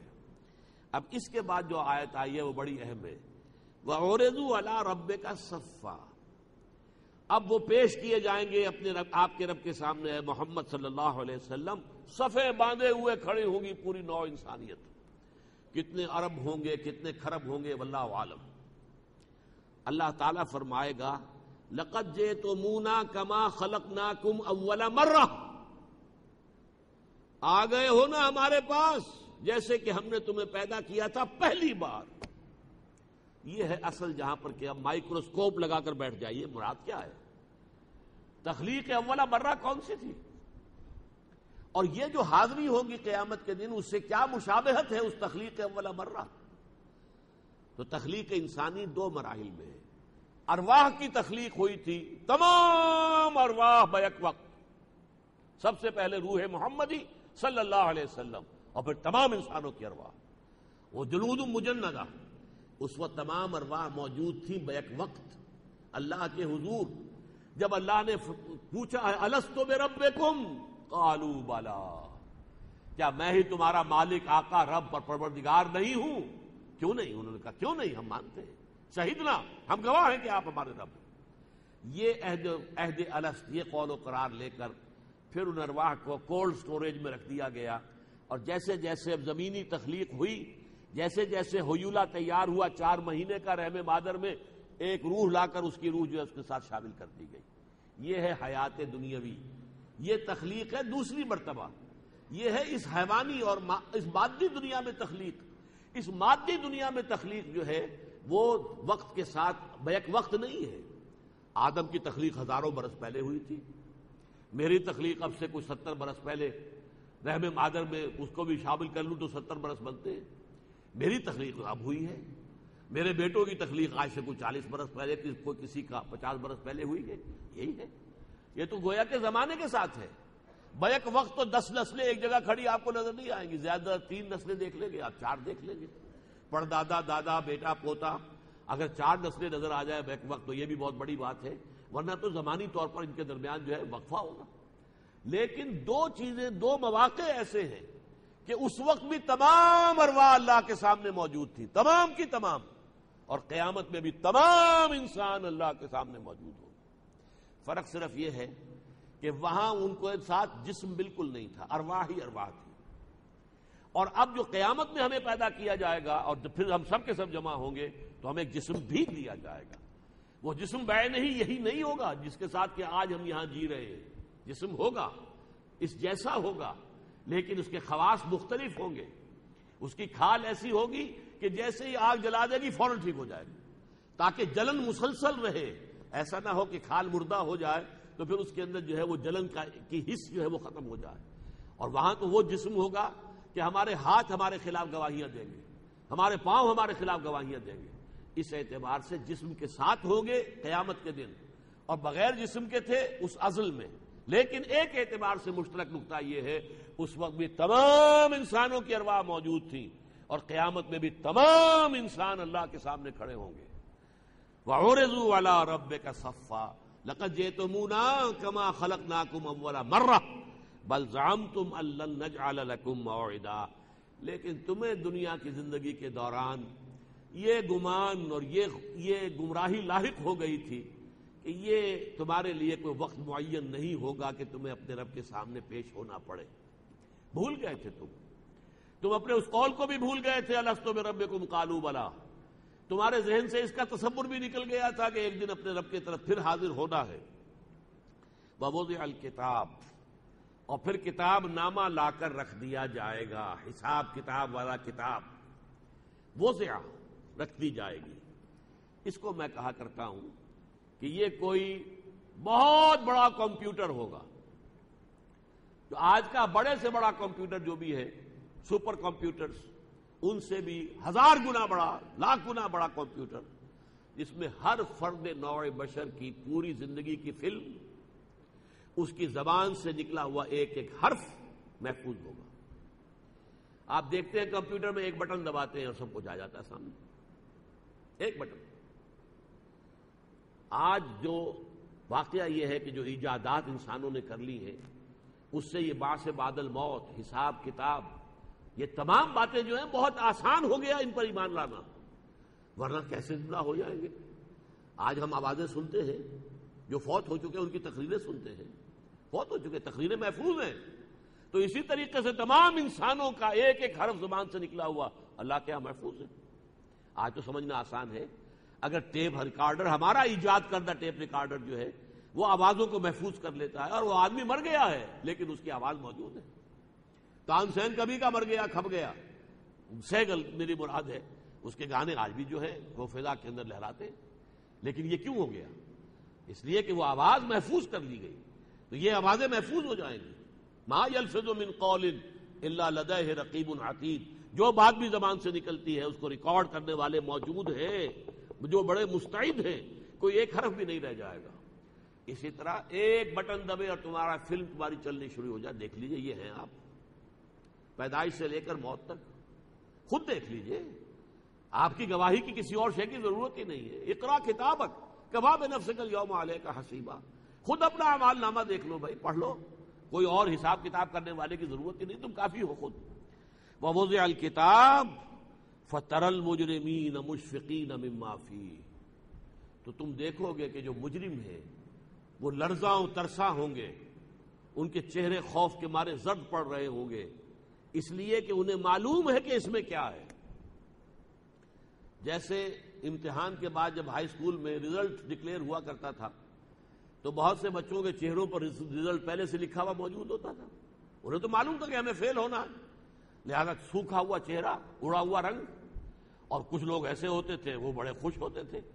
اب انہیں تو صرف اس بات کا ہوتا تھا احتمال کہ میں فرسٹ آتا ہوں یا سیکنڈ آتا ہوں، بس ناکامی کا تو کوئی سوال نہیں۔ اسی طریقے سے وہ جب اعمال نامہ لا کر رکھ دیا جائے گا، وَوُضِعَ الْكِتَابُ فَتَرَى الْمُجْرِمِينَ مُشْفِقِينَ مِمَّا فِيهِ وَيَقُولُونَ، تو تم دیکھو گے ڈر رہے ہوں گے وہ مجرم اس چیز سے کہ جو اس میں محفوظ ہے، ان کے کرتوت، ان کے کارنامے، ان کے اقوال و افعال۔ وَيَقُولُونَ، اور وہ کہیں گے یا ویلتنا، ہائے ہماری شامت، ما لہذا الکتاب، یہ کیسا اعمال نامہ ہے، کیسا ریکارڈ ہے، لا یغادر صغیرۃ ولا کبیرۃ الا احصاها، اس نے تو نہ کسی چھوٹی چیز کو چھوڑا نہ بڑی کو، مگر یہ کہ سب کا احصاء کر لیا، مائنیوٹس ڈیٹیلز۔ اب ظاہر بات ہے کہ اگر آپ کی زندگی کی فلم چل رہی ہے تو کون سی چیز چھپی چھپی رہ جائے گی اس میں؟ آپ کی ہر حرکت و سکنت جو ہے، حرکات و سکنات جملہ جو ہے محفوظ ہے، لہذا چھوٹی سی چھوٹی چیز بھی جو ہے اس کے اندر نہیں رہ گئی، بلکہ یہ کہ ہر شے کو موجود پائیں گے۔ جیسے کہ فرمایا گیا آخری پارے کی صورت میں، فَمَن يَعْمَلْ مِثْقَالَ ذَرَّةٍ خَيْرًا يَرَهُ وَمَن يَعْمَلْ مِثْقَالَ ذَرَّةٍ شَرًّا يَرَهُ، جو کوئی ذرے کے ہم وزن نیکی کرے گا اپنے سامنے موجود پائے گا، اور جس نے ذرے کے ہم وزن بدی کی ہوگی اپنے سامنے موجود پائے گا۔ تو وہ چیخیں گے اور پکاریں گے یا ویلتنا ما ذہذا الکتاب لا یغادر صغیرۃ ولا کبیرۃ الا احصاها ووجدوا ما عملوا حاضرا، اور وہ پائیں گے وہ سب کچھ کے جو عمل انہوں نے کیے تھے اپنے سامنے موجود حاضر۔ ولا یظلم ربک احدا، اور اے محمد صلی اللہ علیہ وسلم آپ کا رب کسی پر ظلم نہیں کرے گا، اس کے اپنے اعمال ہوں گے، ان کے اپنے کرتوت ہوں گے، ان کی اپنی کمائیاں ہوں گی جو ان کے سامنے رکھ دی جائیں گی۔ بارک اللہ لی ولکم فی القرآن العظیم ونفعنی وإیاکم بالآیات والذکر الحکیم۔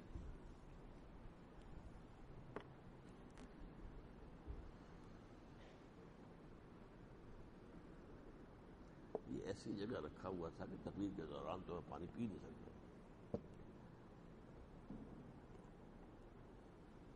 مجھ سے لینے ہیں۔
حدیث کی اصطلاح نہیں ہے، عربی میں بھی یہ کس سے بنا ہے، صفا سے کہتے ہیں تو نہیں بنتا، صوف سے البتہ بنتا ہے، لیکن اس کا جو موضوع ہے وہ اپنی جگہ پر بالکل درست ہے۔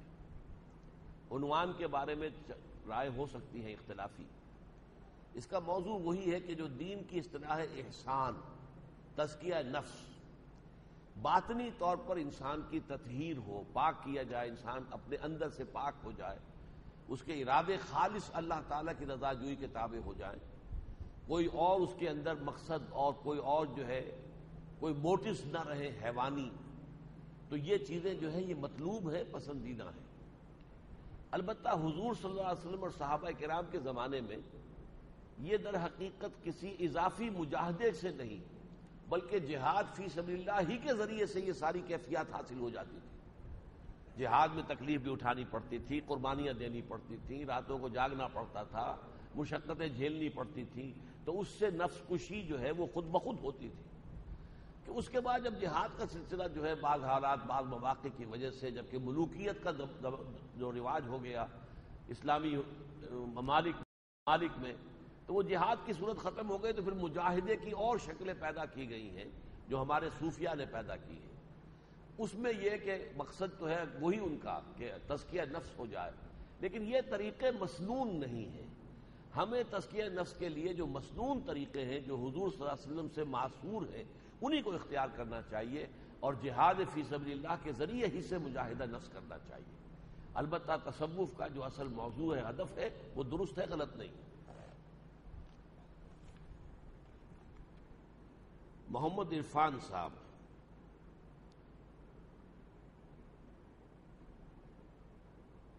کیا بدعت بھی شرک کی ایک قسم ہے؟ اور آج کل جو بدعت حسنہ کی کس طرح استعمال کی جا رہی ہے اس کی وضاحت کریں۔ بدعت اور شرک میں فرق ہے۔ بدعت تو اسے کہتے ہیں کہ کوئی ایسی شے جو حصول ثواب کے لیے عبادت سمجھ کر سر انجام دی جائے لیکن اس کا کوئی ثبوت حضور سے اور صحابہ سے نہ ہو، وہ بدعت ہے۔ لیکن اگر حضور سے اور صحابہ سے ثابت ہے تو وہ سنت ہے، لیکن ہونی چاہیے وہ عبادات کے اندر حصول ثواب کے لیے۔ اب ایک شکل یہ ہے کہ حضور اونٹ پر سواری کرتے تھے اور تو کوئی شے تھی نہیں، نہ ہوائی جہاز، نہ ٹرین، نہ کار، تو اب اس کو کہ گاڑی کو یا ٹرین کو یا ہوائی جہاز کو بدعت کہہ دیا جائے، یہ غلط ہے۔ یہ تو سائنٹیفک ٹیکنالوجیکل ترقی ہے جو ہو رہی ہے، لیکن جو چیزیں کہ عبادات کے ضمن میں حصول ثواب کے لیے کی جائیں ان میں کسی شے کا اضافہ نہ ہو، وہی ہو جو کہ ما انا علیہ واصحابی، جس پر کہ حضور کا اور آپ کے صحابہ کا طرز عمل تھا۔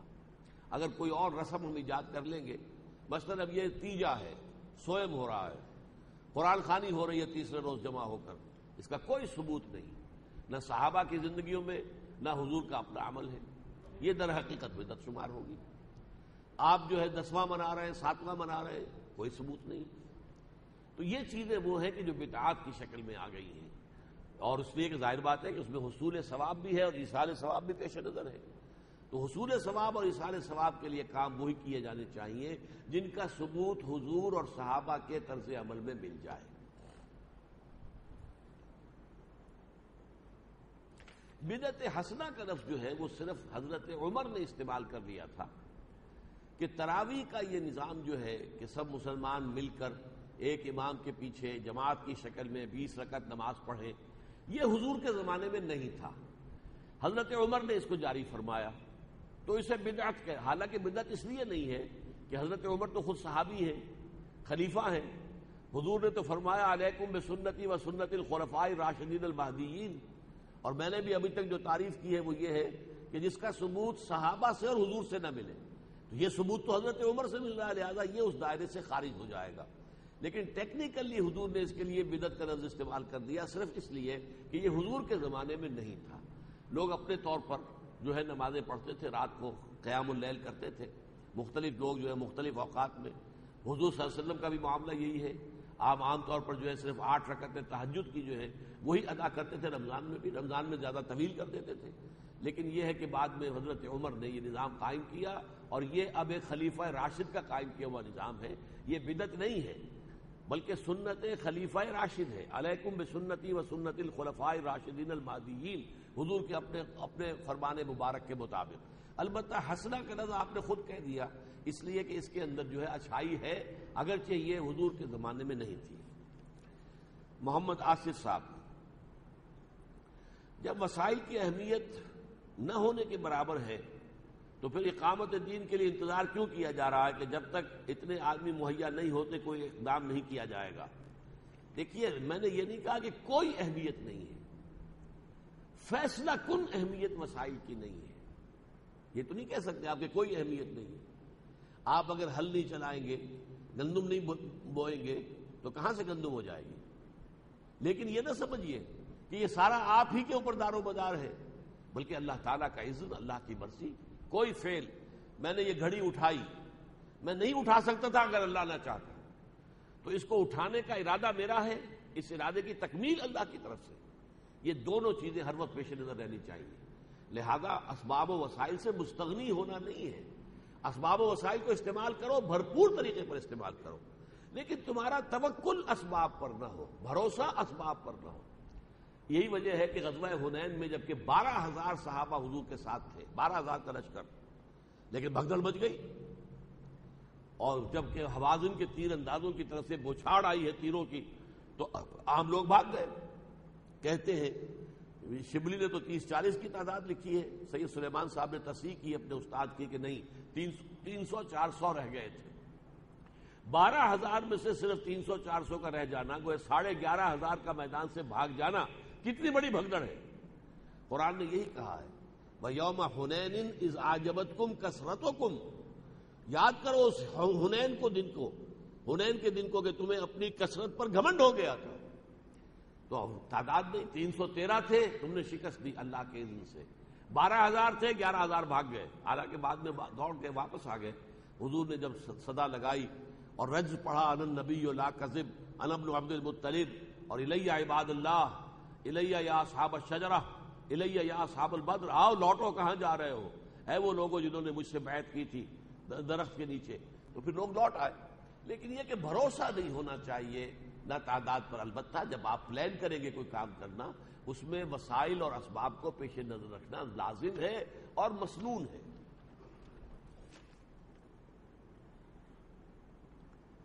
جن اعمال سے انسان نے توبہ کر لی ہے، کیا وہ بھی اعمال نامے میں موجود ہوں گے؟ بس اس کے بارے میں میں یقین کے ساتھ کچھ نہیں کہہ سکتا، اس لیے کہ اقرا کتابک جو ہے، ہو سکتا ہے کہ وہ ہمیں علیحدگی کے اندر دکھا دیا جائے.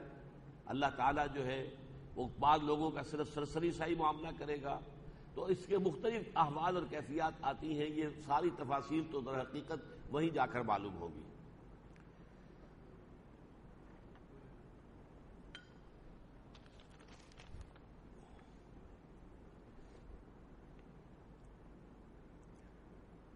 قاری احمد علی صاحب، آپ نے درس میں فرمایا قیامت میں حساب اسی زمین پر ہوگا. میں نے قرآن میں یہ آیت پڑھی ہے کہ یوم تبدل الارض غیر الارض. صحیح ہے، ہم قیامت میں زمین کو تبدیل کر کے دوسری زمین لائیں گے؟ نہیں، ہم زمین کو بدل دیں گے اس کے سوا، غیر الارض یعنی زمین کی شکل بدل دیں گے. یہ ضروری نہیں کہ اس زمین کو ہٹا کر کوئی اور زمین لائیں، زمین ہی کی والسماوات، اور آسمانوں کو بھی، یعنی حیت بدل جائے گی. وہ زمین جو ہے قاعن صفصفا، یہ زمین جو ہے اس میں نہ کوئی اونچائی ہوگی، لا عوج فیہا ولا امتا، نہ کہیں کوئی اونچا ٹیلا ہوگا، نہ پہاڑ ہوں گے، بلکہ قاعن صفصفا یہی زمین کر دی جائے گی. اذا الارض مدت والقت ما فیہا وتخلت، یہ ہوگا. لیکن یہ ہے کہ زمین یہی رہے گی، البتہ اس کی شکل اور حیت بدل جائے گی. اس آیت سے ثابت ہوا کہ زمین قیامت تبدیل کر کے دوسری زمین نہیں، دوسری نہیں بلکہ زمین کی شکل بدل دی جائے گی، جس سے وہ کچھ اور نظر آئے گی.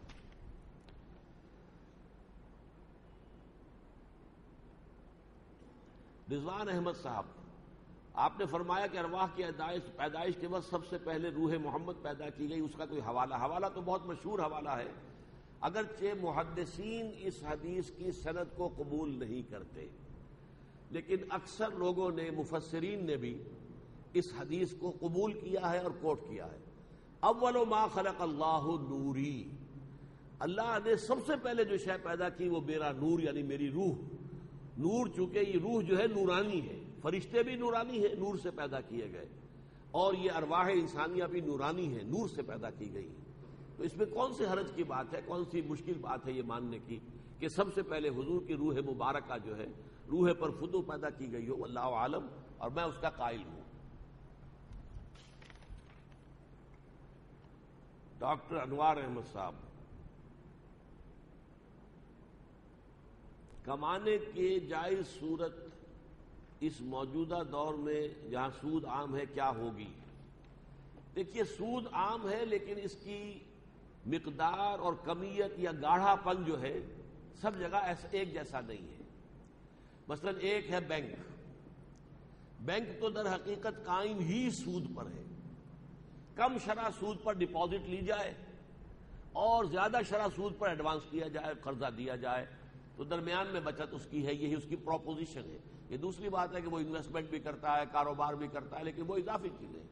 بیسک جو فنکشن ہے بینک کا وہ یہ ہے کہ کم شرح سود کے اوپر لوگوں کے پیسے بچت جو ہے جمع کرے، اور یہ جو کیپٹل بن جائے پھر کاروباری لوگوں کو، کارخانے داروں کو اس میں سے قرض دے. وہ زیادہ شرح پر ہوگا، لہذا وہ بیچ میں جو فرق ہے وہ اس کی کمائی ہے. اب یہ تو ہو گیا ایک ایسا ادارہ جو ہمہ تن ہمہ وجود سرتا پیر سود ہی سود. ایک یہ ہے کہ آپ کسی ایک فیکٹری میں کام کر رہے ہیں، اس فیکٹری میں فرض کیجئے کہ آپ اسپننگ ماسٹر ہیں، یا فرض کیجئے مزدور کی حیثیت سے کھڑے ہیں کسی مشین پر، لیکن اس فیکٹری کے اندر روپیہ سود پر لے کر بھی لگایا گیا ہے. یہاں جو ہے آپ کا معاملہ کیا ہوگا؟ یہ بہت ثانوی درجے کی بات ہو گئی. یہ در حقیقت یہ فیکٹری جو ہے یہ کپڑا بنانے کی فیکٹری ہے. اس کا اصل پروپوزیشن جو ہے وہ کپڑا بنانا ہے، وہ سود کے اوپر اصل پروپوزیشن نہیں ہے، لیکن سیکنڈریلی اس کے اندر سود انوالو ہو گیا. اس حوالے سے وہ اس سے کم تر گاڑھی شکل ہو گئی. لہذا بینک کی اگر ملازمتیں چھوڑی جائے اور ایسی کوئی ملازمت کر لی جائے، اس سے بھی آگے آ جائیں، کوئی ایسا مل جائے معاملہ چاہے جہاں پر کہ سودی رقم بھی کوئی انویسٹڈ نہ ہو کسی کاروبار میں، اسی میں آپ شریک ہو جائیں یا اسی میں ملازمت کریں، اور اچھا ہو جائے گا. لیکن آپ کتنا ہی پیچھے ہٹ جائیں، کچھ نہ کچھ غبار سود کا آپ کے اندر ضرور جائے گا.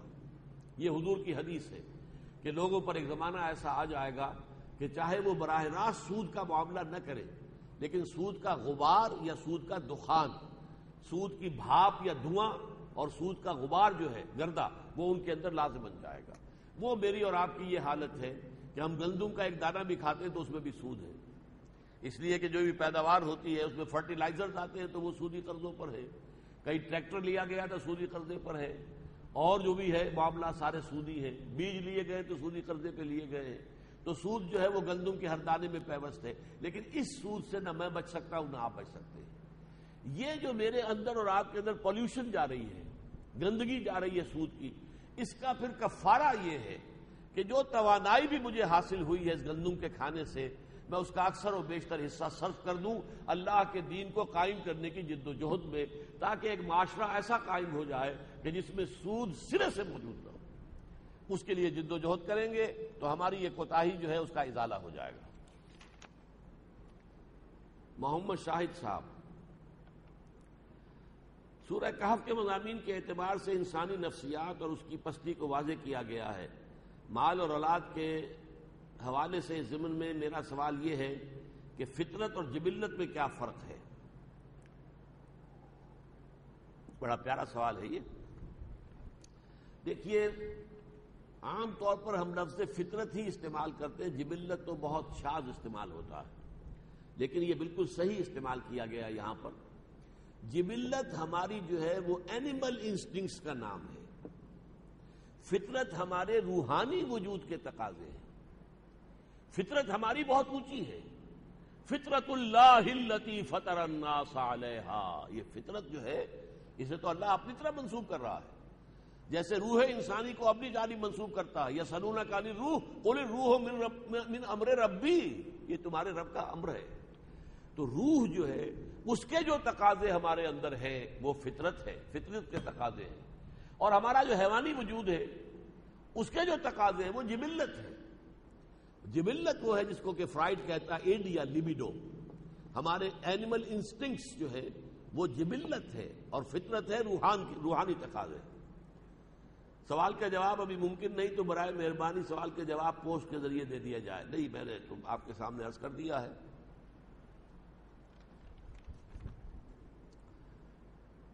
ڈاکٹر شہاب حیدر، کیا یہ بات صحیح ہے کہ کوئی بھی شخص اللہ کی رحمت کے سوا جنت میں داخل نہیں ہو سکتا چاہے کتنے بھی اعمال صالح اس نے کیے ہوں؟ تو ایسی حالت میں اعمال صالح کی حیثیت کیا رہ جاتی ہے؟ دیکھیے، دونوں چیزیں اپنی جگہ صحیح ہیں. صرف اپنے اعمال کی بنیاد پر جنت میں ہم نہیں جا سکیں گے جب تک کہ رحمت خداوندی دستگیری نہ کرے. یہ اس درجے درست ہے کہ جب حضور نے یہ بات فرمائی تو کسی صحابی نے حضور سے پوچھ لیا کہ حضور کیا آپ بھی؟ تو آپ نے فرمایا ہاں میں بھی. الا ان یتغمدنی ربی برحمتہ، جب تک میرا رب اپنی رحمت سے مجھے ڈھانپ نہیں لے گا میں بھی جنت میں داخل نہیں ہو سکوں گا. تو یہ اپنی جگہ حقیقت ہے. تو اس کا یہ مطلب نہیں اعمال صالحہ کی کوئی حیثیت ہی نہیں. رحمت خداوندی انہی پر ہوتی ہے کہ جنہوں نے اپنی ساری محنت اور جد و جہد صرف کر دی ہو اللہ کے لیے، ورنہ ہر ایک کے لیے تو رحمت خداوندی نہیں ہے. You have to earn it. Even this mercy, divine mercy of اللہ سبحانہ و تعالی ہیز ٹو بی ارنڈ. لیکن آپ جتنی محنت کریں گے کہیں نہ کوئی خامی، کوئی کمی رہ جائے گی، کوئی کوتاہی رہ جائے گی. ان کوتاہیوں کو کنڈون کرے گی رحمت خداوندی، ڈیوائن مرسی، تب آپ جنت میں داخل ہوں. محمد سلیمان مرزا، قرآنی مفہوم کے مطابق زمین کی وارث ہمارے نیک اور صالح بندے ہوں گے، لیکن آج اگر بنظر غور جائزہ لیا جائے تو اسلامی ممالک کی جگہ کے حکمران اس پر پوری طرح سے کاربند نظر نہیں آتے. اسلامی ممالک کے حکمرانوں کے علاوہ پوری دنیا کے اندر بھی جو وراثت اس وقت زمین کی ہے وہ تو کافروں کے ہاتھ میں ہے. یرثھا سے مراد ہے بالآخر وارث ہوں گے. یہ در حقیقت اس کا ایک تو مفہوم یہ ہے کہ جب اصل دنیا بنے گی دوسری اور دنیا اور عالم آخرہ کی زمین جو ہوگی اس کے وارث صرف جو ہوں گے وہ جنتی ہوں گے، اہل ایمان ہوں گے، صالح لوگ ہوں گے. اور ایک مفہوم یہ بھی ہے کہ اس زمین میں سے آخری دور ایسا آئے گا اس زمین پر کہ پوری دنیا میں اللہ کے دین کا غلبہ ہو جائے گا اور یہاں سے کفر اور شرک کا خاتمہ ہو جائے گا. یہ بھی وقت آئے گا. اس کی خبریں دی ہیں محمد الرسول اللہ صلی اللہ علیہ وسلم نے کہ لا یبقى علی ظہر الارض بیت وطن ولا مبنی الا ادخلہ اللہ کلمۃ الاسلام. اس زمین پر کوئی اینٹ گارے کا بنا ہوا گھر رہے گا اور نہ حیوانات کے بالوں کے بنے ہوئے کمبنوں کا کوئی خیمہ رہے گا جس میں اللہ کلمہ اسلام کو داخل نہ کر دے.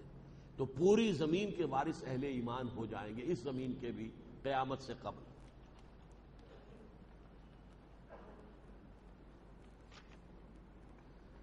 سہیل حسن جعفری صاحب، سب سے پہلے رسول اکرم کی روح پیدا کی گئی، اس کی تشریح کیجیے. میں نے تو وضاحت کر دی ہے کہ ارواح پہلے پیدا ہوئی تھی، ان میں سب سے پہلے روح جو ہے محمد الرسول اللہ صلی اللہ علیہ وسلم پیدا کی. اور مزید تشریح کیا ہے؟ لفظ سادات کی صحیح تشریح کیا ہے؟ ویسے تو عربی زبان میں السید جو کہتے ہیں وہ صرف مسٹر کے معنی میں آتا ہے، لیکن یہ کہ بہرحال سادات کا ایک تصور ہے. اور حضور کی صاحبزادی حضرت فاطمہ رضی اللہ تعالی عنہا اور حضرت علی سے جو اولاد ہوئی، ان کے دو صاحبزادے حضرت حسن اور حضرت حسین، ان کی جو اولاد ہے انہیں سادات کہا جاتا ہے.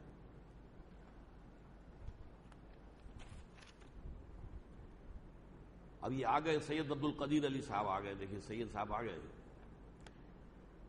درس میں جہنم کے بارے میں یہ آپ نے بتایا کہ اس دنیا کو جہنم بنایا جائے گا، اس کی مزید وضاحت کی ضرورت نہیں. دیکھیے یہ جو آخرت اور عالم برزخ اور یوم قیامت کے واقعات ہیں ان کی زیادہ گہرائیوں میں ہم نہیں جا سکتے. ایک گمان میں نے کہا کہ جہنم جو ہے وہ جیء یومئذ بجہنم، لے آئی جائے گی جہنم.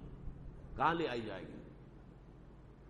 اذا دکت الارض دکا دکا وجاء ربک والملک صفا صفا وجیء یومئذ بجہنم یومئذ یتذکر الانسان وانى له الذکریٰ.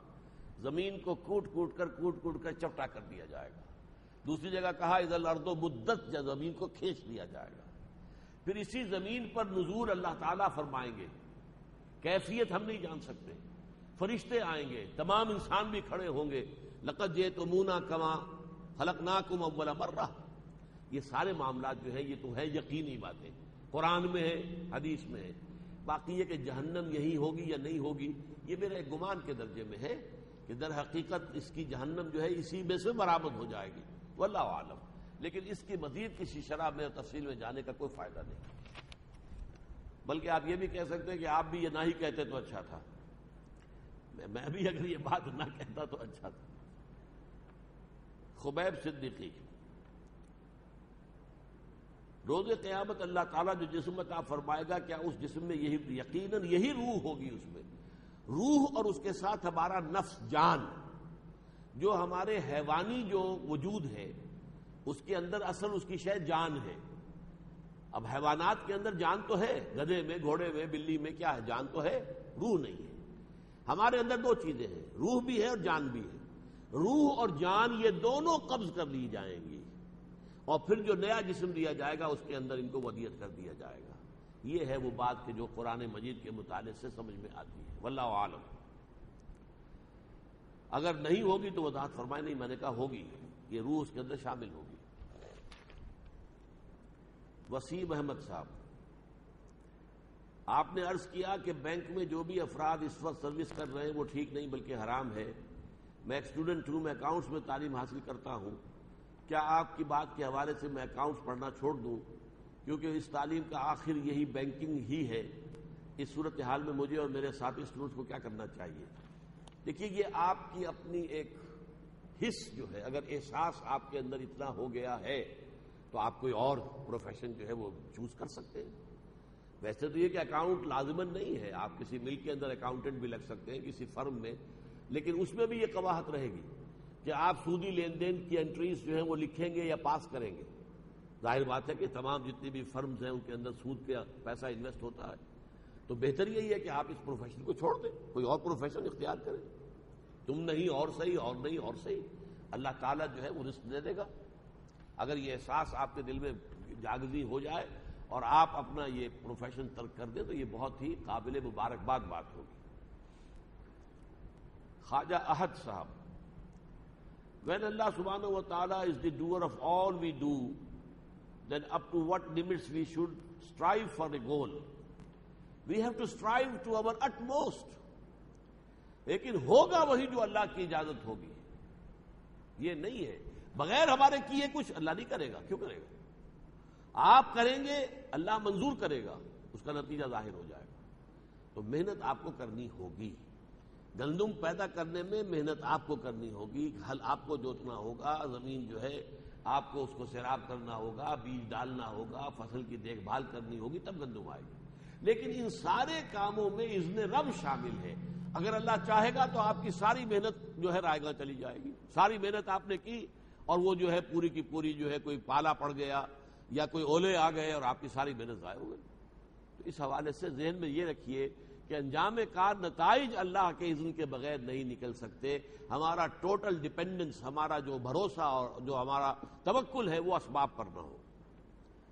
Number 2, in the same way, if we approach a person of standing for having some work done, what is breaking point when our belief is taken as shirk that that person can do it? Yes, بہت عمدہ ہے سوال یہ بھی۔ دیکھیے، آپ کسی شخص سے کہتے ہیں کہ بھائی مجھے پانی پلا دو، آپ کو معلوم ہے پانی ہے، گھڑا ہے، یہ ہے، وہ ہے، رکھا ہے، وہ جائے گا لے آئے گا، اس میں کوئی شرک نہیں ہے۔ عام عادی جو مادی قواعد و ضوابط دنیا کے ہیں، وسائل و ذرائع، اس کے اندر کسی سے کسی کام کے کرنے کی ریکویسٹ کرنا شرک نہیں ہے۔ لیکن غیبی، ماورائی، انویزیبل طریقے پر اگر آپ نے کسی کو پکارا، اے فرشتہ میرا یہ کام کر دے، یا اے روح عبد القادر جیلانی مجھے اس مشکل سے نکال دے، یہ شرک ہو جائے گا۔ اس حوالے سے یہ شرک میں اور دنیا میں دنیاوی اسباب کے تحت کسی سے کوئی تعاون حاصل کرنا، ان میں زمین و آسمان کا فرق ہے۔ البتہ ایک عارف انسان کی بات میں آپ کو سناتا ہوں، میں سمجھتا ہوں کہ بہت گہری بات انہوں نے کہی۔ فرض کیجئے کہ آپ سمجھتے ہیں کسی شخص کے بارے میں کہ وہ آپ کی کوئی ضرورت پوری کر سکتا ہے، آپ نے جا کے اس سے کہا بھائی میری یہ ضرورت ہے، پوری کر دیجیے۔ فرض کیجئے اس نے سنی انسنی کر دی، آپ نے دوبارہ کہا، پھر بھی وہ سنی انسنی کر رہا ہے، اب تیسری مرتبہ کہتے ہیں تو وہ بزرگ کہتے تھے اب آپ نے شرک کیا ہے۔ آپ سمجھتے ہیں کہ اسی کے ہاتھ میں ہے آپ کا وہ کام، حالانکہ ہاتھ میں اللہ کے ہے۔ وہ توجہ پہلی مرتبہ کہہ دینا کوئی حرج نہیں ہے، دوسری مرتبہ کہنا بھی اچھا نہیں ہے، پسندیدہ نہیں ہے، لیکن تیسری مرتبہ کہنا یعنی یہ سمجھنا کہ بس یہی میرا یہ کام کر سکتا ہے، یہ ایک درجے میں شرک کی شکل بن جاتی ہے۔ آپ سمجھیں کہ اللہ تعالیٰ کو اگر منظور ہوتا، میں نے اس سے کہا تھا، اللہ تعالیٰ اس کے دل کو پھیر دیتا اور وہ بات ہو جاتی۔ اب نہیں ہے، وہ اعراض کر رہا ہے، تو گویا کہ مسلسل اصرار کرنا جو ہے وہ ان چیزوں کے اندر بھی ایک شرک سی کسی کیفیت پیدا کر دیتا ہے۔ حسن قاسم، ریفرنس سورہ کہف آیا 48. ہمارے خیال سے پیدائش اول وہ ہے کہ جو اس وقت ہماری ہے، اور دوم جب ہم اللہ کے حضور حاضر ہوں گے، جبکہ آپ کے مطابق پہلی پیدائش روح کی ہے اور دوسری پیدائش انسان کی ہے. Kindly explain. اصل میں یہ نا کہ لفظ آیا کما خلقناکم اول مرہ، لقد جئتمونا کما خلقناکم اول مرہ. اس پر غور کیجئے، یہ کما کا حق ادا نہیں ہوتا. اس دنیا میں تو ہم پیدا ہوئے ہیں تو باپ پہلے، بیٹا بعد میں، پوتا بعد میں، پڑ پوتا اور بعد میں. یہ تو ایک سیریل معاملہ ہے، بیک وقت سب کا جمع ہونا. لقد جئتمونا کما خلقناکم اول مرہ. اس میں جو مشابہت ہے وہ یہ ہے کہ جب ہم عالم ارواح میں تھے، جبکہ ہم سے کہا گیا الستُ بربکم قالوا بلی، تب بھی ہم سب کے سب اللہ کے سامنے موجود تھے، اور اب دوبارہ قیامت کے دن اسی طریقے سے ہم موجود ہوں گے.